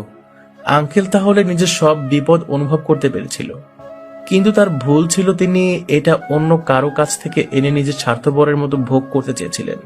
আপনি এটা নিয়ে যান সাজু ভাই, না হলে আমি সবসময় আতঙ্কে থাকবো। তুমি যে এটা আমার কাছে দিচ্ছ সেটা পৃথিবীর কাউকে বলার দরকার নেই, এমনকি লিমনের কাছেও তুমি বলবে না, কারণ লিমন নিজে এখন অপরাধী হয়ে গেছে। আমি কাউকে বলবো না, তবে আপনার কাছে একটা অনুরোধ রইল, লিমনকে যেভাবেই হোক বাঁচিয়ে দেবেন। আমি ওকে চাই। চেষ্টা করব, কিন্তু সে গতকাল রাতে তার বন্ধু তৌহিদকে খুন করেছে। আমি আজকে সেখানে যেতাম, কিন্তু তোমার জন্য যাইনি। আগামীকাল সকালে খুলনায় সেই মেসে যাব। ভালো থাকবেন সাজু ভাই। তুমিও। পুতুল নিয়ে আবারও রিক্সা করে ফিরোজপুরের পুরাতন বাস স্ট্যান্ডে এসে নিজের বাইক নিয়ে সরাসরি চলে এলো সাজু ভাই। তাদের গ্রামের স্থানীয় বাজারে যখন এসেছে তখন বাজারের মসজিদে মাগরিবের নামাজ শুরু হয়ে গেছে, তাই তাড়াতাড়ি অজু করে নামাজ পড়তে গেল। নামাজ শেষ করে বাজার থেকে রাজুকে নিয়ে বাড়িতে ফিরল সাজু। রাজু তার দায়িত্ব পালন রেখেছে। সাজু ভাই মোবাইলের ডাটা চালু করে কিছুক্ষণ অনলাইনে হাঁটাহাঁটি করছে। হঠাৎ করে চোখে পড়লো বেশ কিছু মেসেজ রিকোয়েস্ট জমা হয়ে গেছে। গতকালও ছিল। লেখালেখির জন্য অনেকেই মেসেজ করে। সাজু সময় নিয়ে তাদের সঙ্গে গল্প করতে পছন্দ করে। অনেকে অনেক কিছু জিজ্ঞেস করে। সাজুর রিলেশনশিপ স্ট্যাটাস, ডিভোর্স দেখে অনেক প্রশ্ন করে। সাজুর সে জবাব দিতে মাঝে মাঝে খুব বিরক্ত লাগে, তবুও সে যতটুকু সম্ভব রিপ্লাই করে। এক এক করে মেসেজ রিকোয়েস্ট চেক করে হঠাৎ সাদিকুল ইসলাম তহিদ আইডি থেকে থমকে গেল। অনেক মেসেজ দিয়েছে, তাও 26 ঘন্টা আগে, তার মানে গতকাল সন্ধ্যাবেলা। সাজু ভাই হঠাৎ করে লাইন কেটে গেল আর আপনার নাম্বার বন্ধ। আপনার কাছে তাই মেসেজ করতে বাধ্য হলাম। আশা করি আপনার দৃষ্টিতে পড়বে। আমি ভুল করেছি সাজু ভাই। সেদিন রাতে লিমন মন্ডুল ভাইয়ের বাসায় মাটি খুঁড়ে বের হয়নি, আমি মাটি খুঁড়ে বের হয়েছিলাম। তবে তার আগেই লিমনকে অজ্ঞান করেছিলাম, আর সবকিছুর ব্যবস্থা করেছিল বাইরে থেকে অজ্ঞাত 3টা মানুষ। আমি তাদের চিনি না, কিন্তু আমার ছাত্র জীবনে 5 লাখ টাকার মালিক হবার লোভ সংবরণ করতে পারিনি, যার জন্য এখন জীবন নিয়ে ঝুঁকিতেছি। তাই নিজের খানিকটা ভুলের কারণে লিমন বিপদে পড়েছে, আর আমি হলাম পাপী। মনির ভাইকে খুন করেছে বাইরের কিছু মানুষ, আর লিমন তখন অজ্ঞান ছিল। খুনের মধ্যে লিমনের এলাকার চেয়ারম্যান সাহেবের হাত আছে। আর বাকিটা শেষ করার আগেই সাজুর দাদি মোবাইল টান দিয়ে নিয়ে গেল। সাজু অসহায় হয়ে তাকিয়ে রইল, আর দাদি বলল, কতক্ষণ ধরে চা খেতে ডাকছি, সব সময় শুধু মাথা ব্যথা বলে চেঁচামেচি করো, আর মোবাইলের দিকে এত তাকিয়ে থাকো কেন? তাড়াতাড়ি চা শেষ করো, না হলে ঠান্ডা হয়ে যাবে। গুরুত্বপূর্ণ একটা খবর পড়ছি দাদি। আগে চা, তারপর গুরুত্বপূর্ণ সব কিছু। বাধ্য হয়ে সাজুভাই সামনে রাখা প্লেট থেকে 2টো বিস্কুট তুলে নিল। রাজুর দিকে তাকিয়ে বলল, শুরু করো রাজু।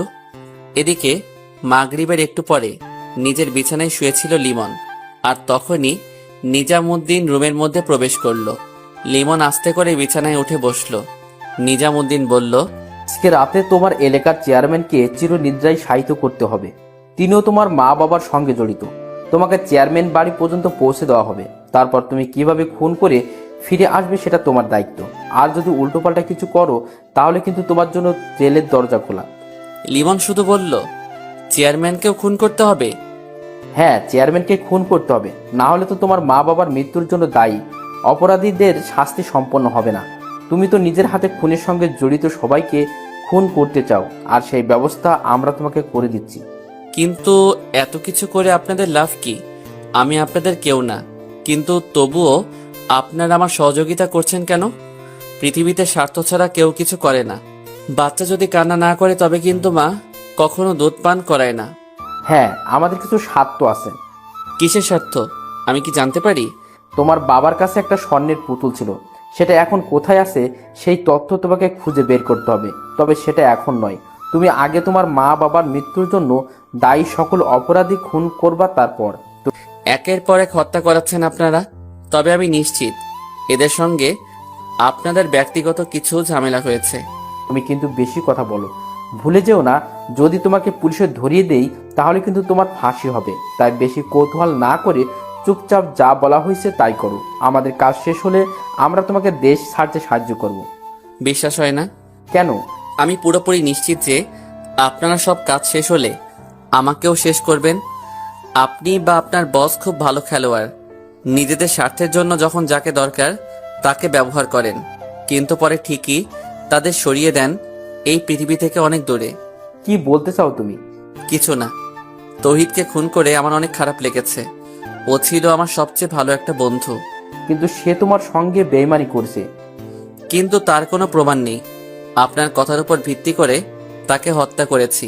এখন চেয়ারম্যানকেও ঠিক সেইভাবে হত্যা করা হবে, এবং তার আগে তার মুখ দিয়ে পুতুলের বিষয়ে কিছু জানে নাকি সেটা জিজ্ঞেস করবে। আচ্ছা ঠিক আছে, আমি জানি আমার খুবই করুণ পরিণতি হবে সামনে। যদি আপনাদের কথা মেনে চলি তাহলে দিন দিন খুনের পরিমাণ বৃদ্ধি পাবে।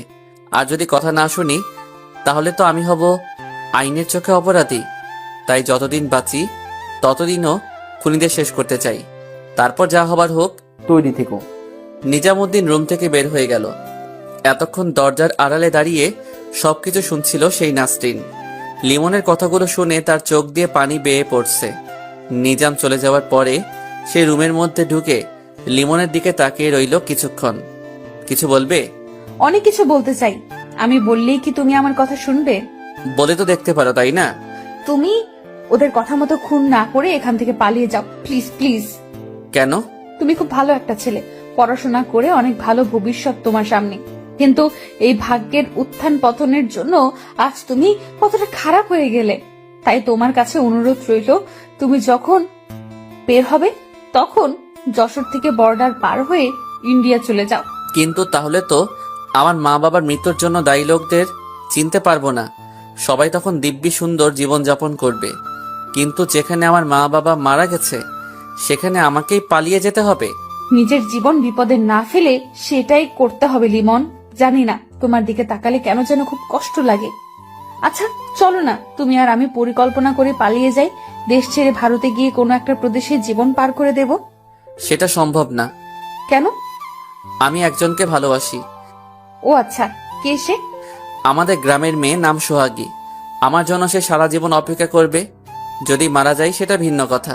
একটা কথা বলবো, কিছু মনে করবে না তো? বলো। তুমি এখন তোমার এলাকার মানুষের চোখে একটা খারাপ ছেলে, তাই সব কিছু জেনে এখনো কি সেই মেয়ের বাবা তোমার সঙ্গে তার মেয়ের বিয়ে দেবে? সেটা তাদের ইচ্ছে, কিন্তু আমি তাকে ছাড়া কিছু ভাবিনি কখনো। তাছাড়া তোমার সঙ্গে আমার কোনো তেমন পরিচয় নেই। ঠিক আছে।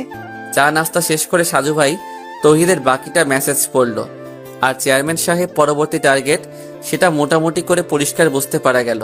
কিন্তু এই রাতে আধারে এখনো কি সেই ওই গ্রামের মধ্যে যাবে? শরীর অসুস্থ, কিন্তু তবুও গিয়ে যদি চেয়ারম্যানকে বাঁচানো যায় তাহলে তো খুব ভালো হতো। দারোগা সাহেবের কাছে কল দিয়ে তাকে গ্রামের মধ্যে আসতে বলে সাজু ভাই নিজের বাইক নিয়ে বেরিয়ে গেল। রাজুকে সঙ্গে নিয়ে এসেছে, কারণ সঙ্গী হিসেবে কাউকে ভীষণ দরকার। লিমন যখন তাদের গ্রামের মধ্যে প্রবেশ করলো তখন রাত 10:30টার বেশি। যে গ্রামের মধ্যে সে ছোটবেলা থেকে বড় হয়েছে সেই গ্রামের মোটামুটি সবকিছু তার মুখস্থ। চেয়ারম্যান বাড়ির সামনে গিয়ে আকাশ থেকে পড়ার মতো ধাক্কা লাগলো লিমনের চোখে। বাড়ির সামনে পুলিশের গাড়ি, নিশ্চয়ই কিছু একটা হচ্ছে বাড়ির মধ্যে, না হলে পুলিশ কেন আসবে? বাড়ির পিছনে বড় বাগানের মধ্যে দিয়ে প্রবেশ করে আস্তে আস্তে দেয়াল ঘেঁষে দাঁড়ালো। ভিতরে কিছু আলোচনা হচ্ছে যেটা বোঝা যাচ্ছে না। সাজু ভাই কি এখানে আছে নাকি? যেহেতু লিমন কোনো পেশাদার খুনি নয়, তাই এখন এই পরিস্থিতিতে কিভাবে খুন করবে সেটাই বুঝতে পারছে না। মোবাইল বের করে নিজামুদ্দিনের কাছে কল দিয়ে বিস্তারিত জানালো। নিজামুদ্দিন বলল, তাহলে আর তোমাকে রিস্ক নিতে হবে না, সময় বহুত পাবে, তুমি বরং ফিরে আসো। আরো কিছুক্ষণ দাঁড়িয়ে থেকে লিমন সামান্য চিন্তা করে সোহাগীর কথা মনে পড়ল। তারা মা বাবা মারা যাবার দিন সোহাগী এসেছিল, তাকে বারবার সে সান্ত্বনা দিয়েছিল, কিন্তু শোকাহত সে সময় কথা বলা হয়নি। তাই তারপর তো পরদিনই তার অপহরণ। আজকে সোহাগীর সঙ্গে দেখা করতে ইচ্ছে করছে, তাই চেয়ারম্যান বাড়ি থেকে বের হয়ে মাঠে নামলো লিমন। অন্ধকারে হাঁটতে লাগলো সে। মা বাবার কবর দেখতে ইচ্ছে করছে। এখান থেকে সোহাগীদের বাড়িতে গেলে নিজেদের বাড়ির সামনে দিয়ে যেতে হবে, তাই আগে মা বাবার কবরের দিকে যাওয়ার পরিকল্পনা করলো লিমন। আজকে তার সঙ্গে ছিল পিস্তল, কারণ নিজামুদ্দিন বলছিল যে চেয়ারম্যানকে কাছাকাছি গিয়ে হয়তো মারা যাবে না, তাই দূর থেকে গুলি করবে। মা বাবার কবরের কাছে গিয়ে কিছুক্ষণ কান্না করে সোহাগীদের বাড়িতে গেল লিমন। সোহাগী যেই রুমে থাকে সেই রুমে একটা জানালা আছে, আর লিমন যখন শহর থেকে গ্রামের বাড়িতে আসতো তখন রাতের বেলা সেই জানালার পাশে দাঁড়িয়ে অনেক রাত পর্যন্ত তারা কথা বলতো। লিমন সেই জানালার কাছে গিয়ে দেখে জানালা বন্ধ করা। রাত 12টার বেশি বেজে গেছে, তাই ঘুমিয়ে গেছে হয়তো। জানালা ধরে সামান্য ধাক্কা দিল। 3টা ধাক্কা দেবার পরে সোহাগীর নাম ধরে আস্তে আস্তে ডাকতে লাগলো। মাত্র 2টো ডাক দিতেই ধুম করে জানালা খুলে গেল, আর তখনই জানালার সামনে দাঁড়িয়ে সোহাগী বলল, লিমন তুমি? কেমন আছো সোহাগী? আমার আর থাকা না থাকা কিছু নেই, তোমার জন্য চিন্তা করতে করতে আমার রাত দিন সমান হয়ে গেছে। লিমন তুমি কেমন আছো? আমি ভালো আছি। তুমি কি ঘুমাওনি? ডাক দিতে জানালা খুলে দিলে। জেগেছিলাম, জানালা ধাক্কার শব্দ শুনেছি, কিন্তু ভাবিনি তুমি আসবে। তারপর যখন ডাকলে তখন বুঝতে পারছি এটা আমার লিমন। তোমার মা বাবা আমার বিষয়ে কিছু বলে না? খুব খুব খারাপ খারাপ কথা বলে জানো। আমার সামনে যখন বলে তখন খুব কান্না আসে। আমি তোমার কোনো বদনাম শুনতে পারি না। কিন্তু সত্যি তো মানতে হবে। বাবা বলেছে তোমাকে ভুলে যেতে হবে। তাহলে ভুলে যাও। মরে যাব, তবুও পারবো না। তুমি আমাকে নিয়ে পালিয়ে যেতে পারবে? সবকিছু বাড়িঘর ছেড়ে যদি পালিয়ে যাই তাহলে খাবো কি শহরে? শহরের মধ্যে দুমুঠো ভাতের কত মূল্য তা জানো?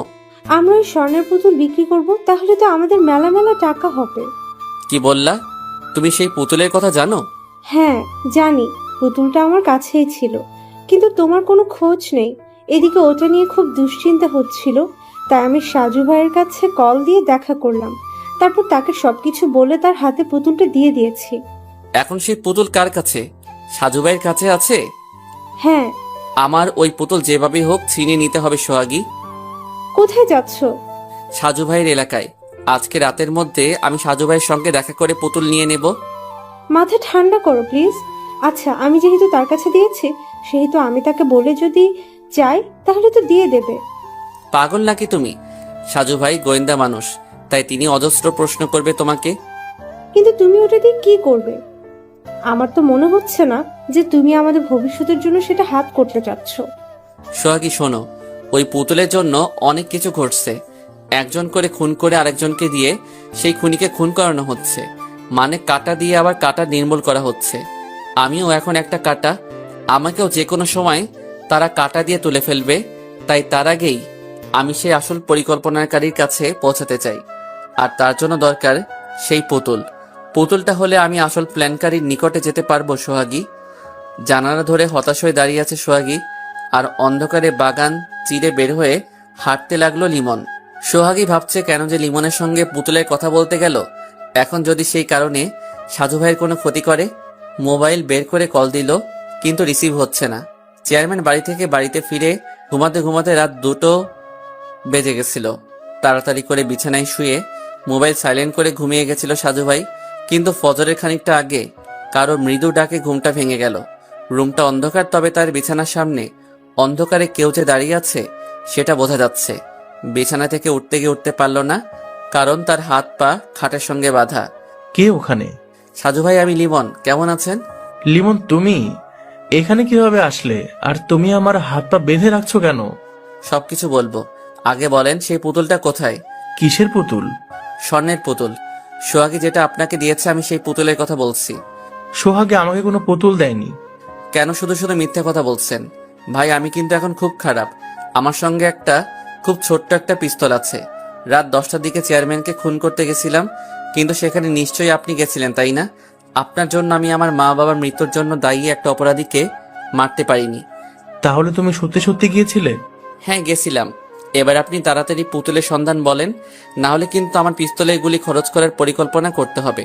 জানেন তো আমি এখন পাক্কা হারামজাদা। তুমি কিন্তু ভুল করছো লিমন, কারণ এভাবে কেউ ভালো পথে থাকতে পারে না। আমি জানি আপনার অনেক জ্ঞান, আপনি যে আমাকে অনেক কিছু বলবেন সেটাও জানি। আর আমি মনে প্রাণে বিশ্বাস করি আপনার কথাগুলো সম্পূর্ণ সঠিক। কিন্তু ওই যে সাক্ষী মানি, কিন্তু তালগাছটা আমার সিদ্ধান্ত আমি নিজে গ্রহণ করব। তুমি আমার কথা মতো চললে আমি নিজে কিন্তু তোমাকে সহযোগিতা করব। ভুলে যেও না যে তোমার উপকার করতে আমি এসেছি। আপনি বড্ড কথা ঘোরাচ্ছেন সাজু ভাই। সময় থাকতে তাড়াতাড়ি বলেন পুতুল কোথায়, কারণ একটু পরে আকাশ পরিষ্কার হবে, তখন কিন্তু আমি ফিরতে পারবো না। আমি কিছুতেই তোমাকে সেই পুতুলের সন্ধান দেব না লিমন। ঠিক আছে, আমি খুঁজে বের করব। লিমন তখন চারিদিকে খুঁজতে লাগলো। রুমের মধ্যে সবকিছু ওলট পালট করে তন্ন তন্ন করে সে পুতুল খুঁজতে মরিয়া হয়ে গেল। প্রায় 20 মিনিট খোঁজার পরে হঠাৎ করে রুমের মধ্যে বাথরুমের ফলছাদে চোখ গেল। সাজু ভাই রুমের সঙ্গে অ্যাডজাস্ট বাথরুম আছে, আর তারই ছাদে উঠে গেল লিমন। তারপর একটু পরে সেখান থেকে কালো কাপড়ে মোড়ানো পুতুলটা নিয়ে বেরিয়ে এলো লিমন। খবরদার, ওটা তুমি সঙ্গে করে নেবে না, তাহলে কিন্তু আমার চেয়ে বেশি খারাপ আর কেউ হবে না। আচ্ছা ঠিক আছে সাজু ভাই, আপনি যা ইচ্ছে তাই করতে পারেন। একটা কথা বলবো লিমন? বলেন ভাই। পুতুলটা রেখে যাও। আসি ভাই, বেয়াদবি ক্ষমা করবেন আর আমার অপরাধ নিবেন না। সাজু ভাইকে সেভাবেই বেঁধে রেখে রুম থেকে বের হয়ে গেল লিমন। ড্রয়িং রুমে সাজুর দাদা এখনো বসে আছে। লিমন তাকে দেখে বলল, ধন্যবাদ দাদু। ভূত দেখার মতো চমকে গেল লিমন। তারপর বলল, কে আপনি? আর ঘরের মধ্যে কিভাবে প্রবেশ করলেন আপনি? আপনি একটু আগে বাইরে গেলেন, তখনই আমি ঢুকেছি, আর সেজন্য আপনাকে অনেক ধন্যবাদ। আপনি বরং তাড়াতাড়ি গিয়ে সাজু ভাইয়ের বাঁধন খুলে দেন। তাকে বেঁধে রেখেছি, কিন্তু সত্যি বলছি কোনো ক্ষতি করিনি। হাতে পিস্তল ঘোরাতে ঘোরাতে দরজা খুলে বের হয়ে গেল লিমন। আর সোফা চেয়ার থেকে লাফ দিয়ে উঠেই সাজুর রুমে গেল দাদা। রুমের মধ্যে গিয়ে তাড়াতাড়ি কান্নাজড়িত কণ্ঠে বাঁধন খুলতে লাগলো। হাতের বাঁধন থেকে মুক্তি পেয়ে সাজু ভাই বাড়ির সামনে গিয়ে চুপচাপ দাঁড়িয়ে রইল। ছোট্ট একটা মুচকি হাসি দিয়ে আস্তে আস্তে রুমে প্রবেশ করলো। সাজুর মুখের হাসি দেখে অবাক হয়ে তাকিয়ে রইল তার দাদা। ফজরের নামাজ পড়ে সাজু ভাই মোবাইল বের করে দারোগার কাছে কল দিল। দারোগা সাহেব নিজেও তখন ফজরের নামাজ পড়ে মাত্র চায়ের জন্য বসে অপেক্ষা করছিল। আসসালামু আলাইকুম সাজু সাহেব। জি ওয়ালাইকুম আসসালাম। কেমন আছেন দারোগা সাহেব?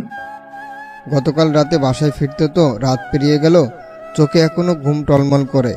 কিন্তু ভাই, আপনি তো বলেছিলেন যে লিমন নাকি আসার সম্ভাবনা আছে, কিন্তু কই? লিমন এসেছিল দারোগা সাহেব। বলেন কি, কখন? আর চেয়ারম্যান এখন ঠিক আছে তো? হ্যাঁ, কারণ লিমন চেয়ারম্যান বাড়িতে যায়নি। সে আমাদের উপস্থিতি জানতে পেরেছে, তাই সেখানে গিয়ে নিজের বিপদ ডাকেনি। যাক, আলহামদুলিল্লাহ। পুতুলটা আমি রক্ষা করতে পারিনি দারোগা সাহেব, আমি ব্যর্থ হয়েছি। কিসের পুতুল? সে স্বর্ণের পুতুল নাকি?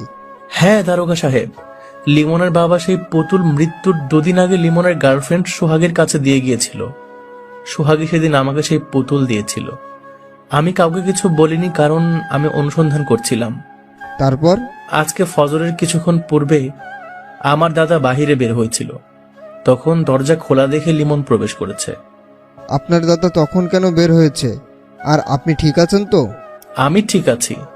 দাদার একটা গাভী আছে, গতকাল বিকেল থেকে ওটা নাকি কেমন কেমন করছিল। শেষ রাতের দিকে গাভীর 3-4টা ডাক কানে যেতেই দাদা বের হয়ে গেল। পুতুলটা দিয়ে সে কি করবে? সেটাও বুঝতে পারেন না? আচ্ছা বাদ দেন, আর আপনাকে তৈরি থাকতে হবে। আমি যখনই ডাক দেব তখন আপনার বাহিনী নিয়ে আমার সঙ্গে যেতে হবে। আমরা মোটামুটি আসল খুনির নিকট ঘেঁষে দাঁড়াবার অপেক্ষায় আছি। সত্যি বলছেন আপনি? সত্যি সত্যি সত্যি। কথাটা শুনে অনেক ভালো লাগছে। রাখলাম তাহলে। বেলা 10টার দিকে লিমন সোহাগীর কাছে কল দিয়ে বলল, আমি যদি তোমাকে নিয়ে পালিয়ে যাই তাহলে কি আমার সঙ্গে যাবে? 100 বার যাব। সত্যি আমাকে নিবে? হ্যাঁ সোহাগী, আমি সাজু ভাইয়ের কাছ থেকে সেই পুতুল নিয়ে এসেছি। তুমি সব সময় শুধু তৈরি থাকবে। যে কোনো সময় আমরা দুজন মিলে এই শহর গ্রাম ছেড়ে বহু দূর চলে যাব। তুমি এখন কোথায়? যেখানে ছিলাম, যাদের কথায় তৌহিদকে খুন করেছি, সেই তাদের কাছে আছি। ওরা তোমাকে কিছু করবে না তো? জানি না, তবে করতে পারে। কারণ সেই পুতুল যেহেতু আমার কাছে, তাই বিপদ আমার পাশেই ঘোরাঘুরি করবে। কেন ওদের কাছে ফিরে গেলে? কিছু অসমাপ্ত কাজ এখনো বাকি আছে, তাই সেগুলো শেষ করতে হবে। কবে শেষ হবে?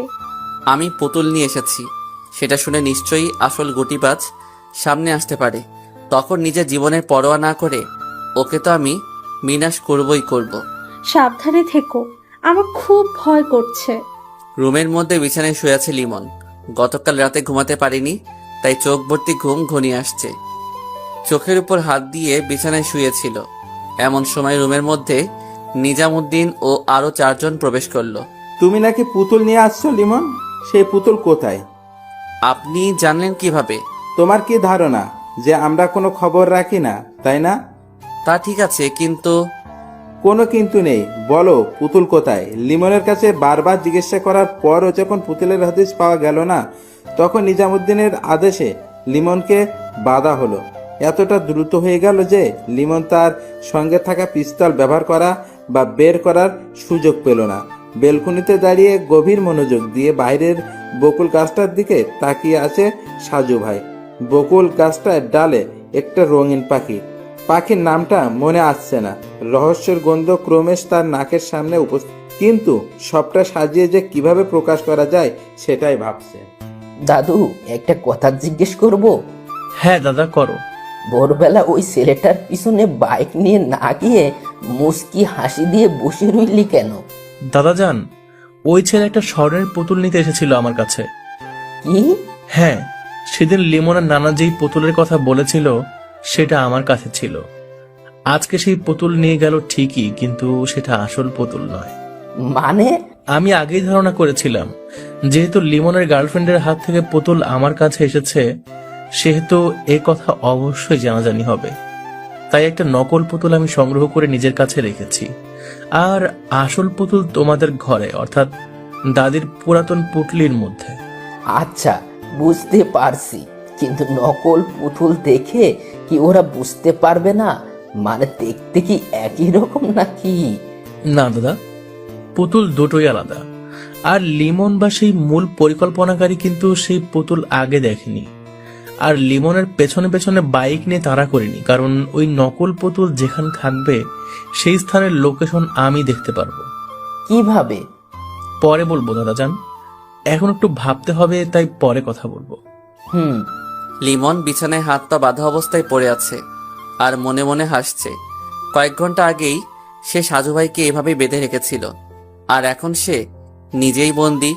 নিজামুদ্দিন বারবার তাকে পুতুলের কথা জিজ্ঞেস করছে, আর লিমন শুধু বারবার মাথা নেড়ে না বলছে। হঠাৎ করে দরজা খুলে কালো টি শার্ট পরে একটা ছেলে প্রবেশ করলো। মুহূর্তের মধ্যে হাতের পিস্তল নিজামুদ্দিনের দিকে তাক করে পরপর 3টা গুলি করলো। নিজামুদ্দিন আস্তে আস্তে নিস্তেজ হয়ে ঢলে পড়লেন। কালো টি শার্ট পরা লোকটা বিড়বিড় করে তখন বলল, ক্ষমা করবেন নিজাম ভাই, বসের সঙ্গে আপনার বেইমানি করতে চেয়েছিলেন, তাই বসের নির্দেশে আপনাকে মারতে বাধ্য হলাম। নিজামের লাশের দিকে এক দৃষ্টিতে তাকিয়ে রইল লিমন। তারপর স্বাভাবিকভাবে মাথা উঁচু করে ডান পাশে দেয়ালের দিকে তাকিয়ে রইল। দুজন ব্যক্তি এসে নিজামের লাশ নিয়ে গেল, আর সেই খুনিটা তখন লিমনকে বলল, তোমার সঙ্গে দেখা করার জন্য আমাদের বস এখানে আসছেন, তুমি তার সঙ্গে কথা বলতে প্রস্তুত থেকো। আচমকা শক্ত হয়ে লোকটার দিকে অবাক হয়ে তাকালো লিমন। তার চোখে মুখে স্পষ্ট আশ্চর্য হবার ছাপ। সত্যি সত্যি কি তিনি আসবেন, নাকি তার পরিবর্তে অন্য কাউকে পাঠাবে? বস নিজেই আসবে, কিন্তু তার আগে তোমার চোখে কালো কাপড় দিয়ে বাঁধা হবে। চোখ বাঁধা হবে কেন? কারণ তিনি তোমার পরিচিতি।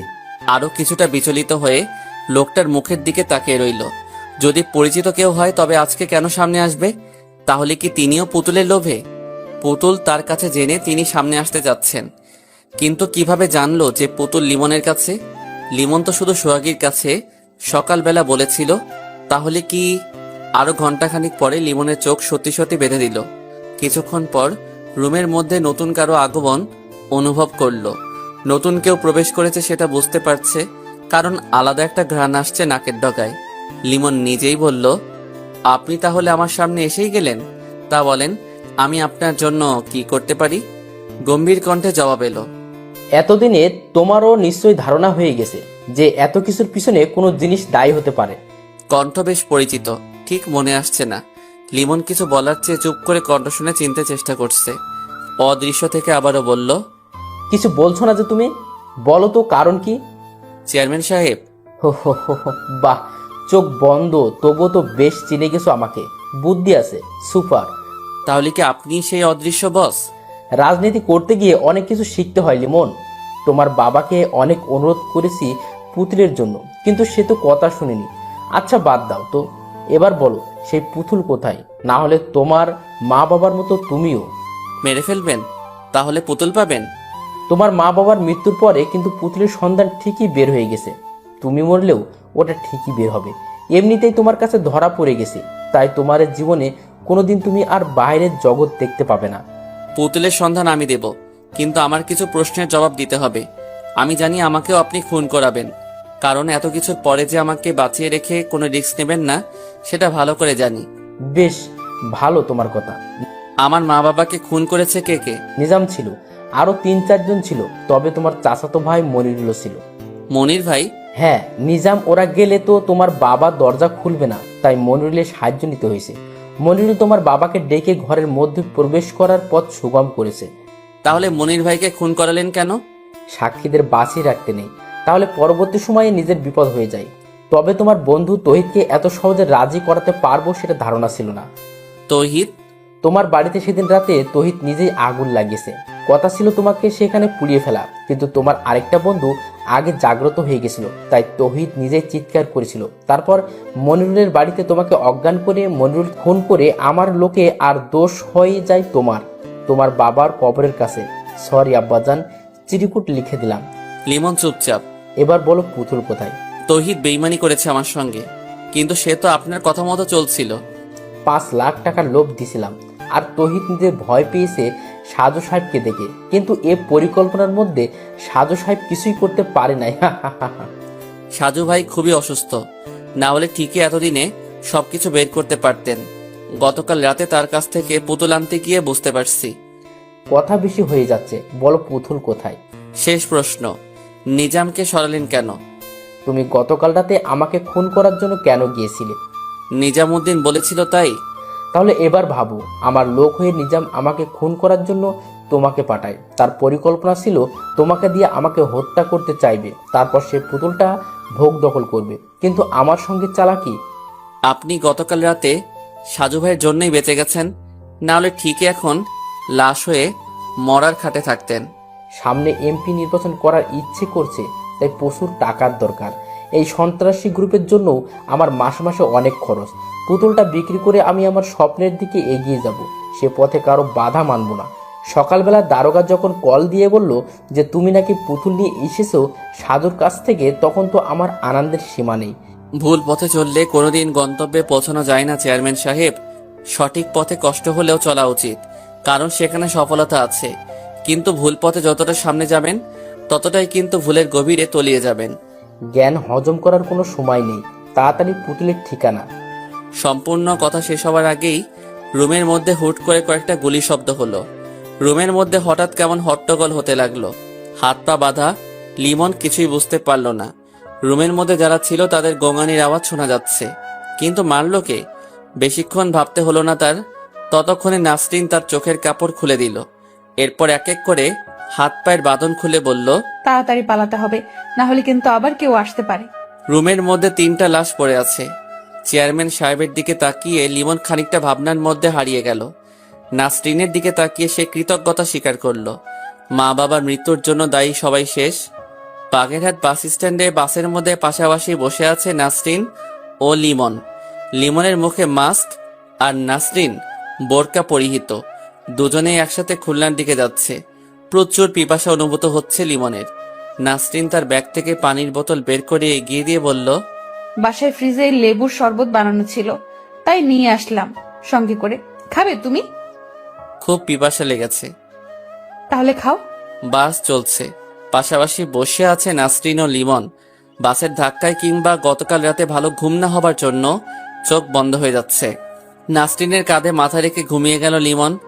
শরীর বেশ দুর্বল মনে হচ্ছে। হঠাৎ করে ঘুমের মধ্যে সে শুনছে তার কানের কাছে নাসরিন ফিসফিস করে বলছে, এটা তোমার জীবনের শেষ ঘুম। তুমিও তোমার মা বাবার কাছে চলে যাচ্ছ।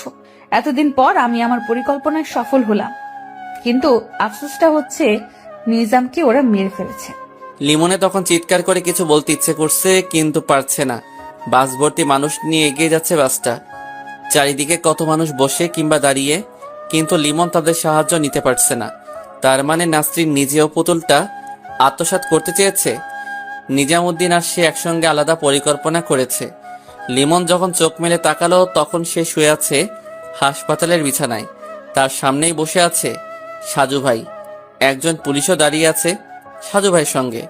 কি খবর লিমন? জি ভাই, আপনি এখানে? তুমি আমাকে হাত পা বেঁধে রেখে আসছো বলে তো আমি পিছিয়ে যেতে পারি না, তাই না? কিন্তু আমি কিভাবে পৌঁছলাম? হ্যাঁ, নাসরিন মেয়েটা এখন পুলিশের কাছে বন্দি আছে, তোমাকেও গ্রেফতার করা হবে। জানি। তুমি কি নাসরিনের চালাকি বুঝতে পারো নাই? কি রকম? ঝড়ে আম পড়ে, আর সেই আম বাইরের কেউ কুড়াতে আসলে যেমন হয় সেরকম। মানে? তুমি যে পুতুল আমার কাছ থেকে এনেছিলে সেই পুতুলটা নকল। আসল পুতুল এখনো আমার কাছেই আছে। আমি ওই নকল পুতুলের মধ্যে লোকেশন ট্র্যাকিং করার ছোট্ট মেশিন সেট করে দিয়েছিলাম, যদিও সেটা আমার ঘরে বসে তৈরি করা ছিল ডিজিটাল হাতঘড়ির মাধ্যমে। তারপর থেকে অপেক্ষায় ছিলাম ওটা কোথায় থাকে সেটা জানার জন্য। কিন্তু তুমি তো চালাকি করে ওটা বাস স্ট্যান্ডের অদূরে ডাস্টবিনের পাশে লুকিয়ে রেখেছিলে। হ্যাঁ সাজু ভাই, আমার ইচ্ছা ছিল ওদের হত্যা করে পালিয়ে চলে যাব, তাই এখানে রেখে গেছিলাম। তারপর নাসরিনের সঙ্গে এসে পুতুল বের করে দুজনেই বাসে উঠে বসলাম। কিন্তু নাসরিন নিজেও পুতুলের লোভে ছিল। তার কাছে প্রাথমিক জিজ্ঞাসা করে জানলাম যে সে আর নিজামুদ্দিন পরিকল্পনা করেছিল পুতুল নিজেরা দখল করবে, তারপর সেই পুতুল নিয়ে তারা পালিয়ে যাবে। মূলত তোমাকে চেয়ারম্যান সাহেব ও আইনের চোখে অপরাধী করে তারা নীরবে পালাতে চাইছে। কিন্তু কিন্তু সবকিছু আপনার জন্য ভেঙে গেল, কারণ সেদিন আপনি চেয়ারম্যান সাহেবের বাড়িতে পুলিশ নিয়ে গেলেন, আর আমি তাকে খুন করতে পারি নাই। চেয়ারম্যান জেনে গেল যে তাকেই নিজামুদ্দিন আমাকে দিয়ে হত্যা করতে চাই। হ্যাঁ, আর সেজন্য তার হুকুমে নিজামুদ্দিন খুন হয়ে গেল। এদিকে নাসরিন কিছু করতে পারছিল না, তাহলে তাকেও মরতে হবে। সেজন্যই নাসরিন সুযোগ খুঁজে বের করে, আর তোমার সঙ্গে তার কথা বলার সময় পেছন থেকে ঢুকে মুহূর্তের মধ্যে সবাইকে শুইয়ে দেয়। আমি নিজের জন্য ভাবছি না সাজু ভাই, কিন্তু তৌহিদের জন্য খুব খারাপ লাগছে। শত্রুদের সঙ্গে মিলে বেইমানি করেছে ঠিকই, কিন্তু তবুও কেন যেন খুব খারাপ লাগছে। তৌহিদ আমাকে অনেক কিছুই বলে গিয়েছিল। সেদিন বিকেলে আমার মোবাইল পুকুরে না পড়ে গেলে হয়তো তাকে বাঁচাতে পারতাম। মনিরুল আর তোমার বাড়ি আগুন লাগানোর কথা সে নিজে আমাকে লিখে জানিয়ে গেছে, আর সেই কারণে সেদিন রাতে চেয়ারম্যান সাহেবের বাড়ি গিয়েছিলাম। বুঝতে পারছি। তুমি বিশ্রাম করো, যা হবার তা হবে। আপাতত সুস্থ হয়ে ওঠো। সুস্থ হয়ে লাভ কি? দুদিন পরে তো ফাঁসি হয়ে যাবে, কারণ আমি খুনি। সেটা না হয় আইন ঠিক করবে। সাজু ভাই বেরিয়ে গেল। লিমন আবার তার চোখ বন্ধ করে রাখলো। বন্ধ চোখের সামনে দাঁড়িয়ে আছে তার বাবা। কল্পনার মধ্যে নিজের বাবার সঙ্গে কথা বলছে। বাবা তাকে বকাবকি করছে, হঠাৎ করে কান্না করছে, কেন সে নিজের হাতে খুন করেছে। হঠাৎ করে বাবার পাশে অদৃশ্য কিছু দেখা যাচ্ছে। এটা কি তার মা? মা, ও মা। শোয়া থেকে উঠে বসলো লিমন। চারিদিকে তাকিয়ে কিছু দেখতে পেল না। চোখ দিয়ে পানি বের হয়ে গেল। বাবার মুখটা স্মরণ করে বিড়বিড় করে বলল, আমি তোমার স্বপ্ন পূরণ করতে পারি নাই বাবা, আমাকে ক্ষমা করে দিও। সরি আব্বাজান। এভাবে শেষ হলো আরেকটি গল্প।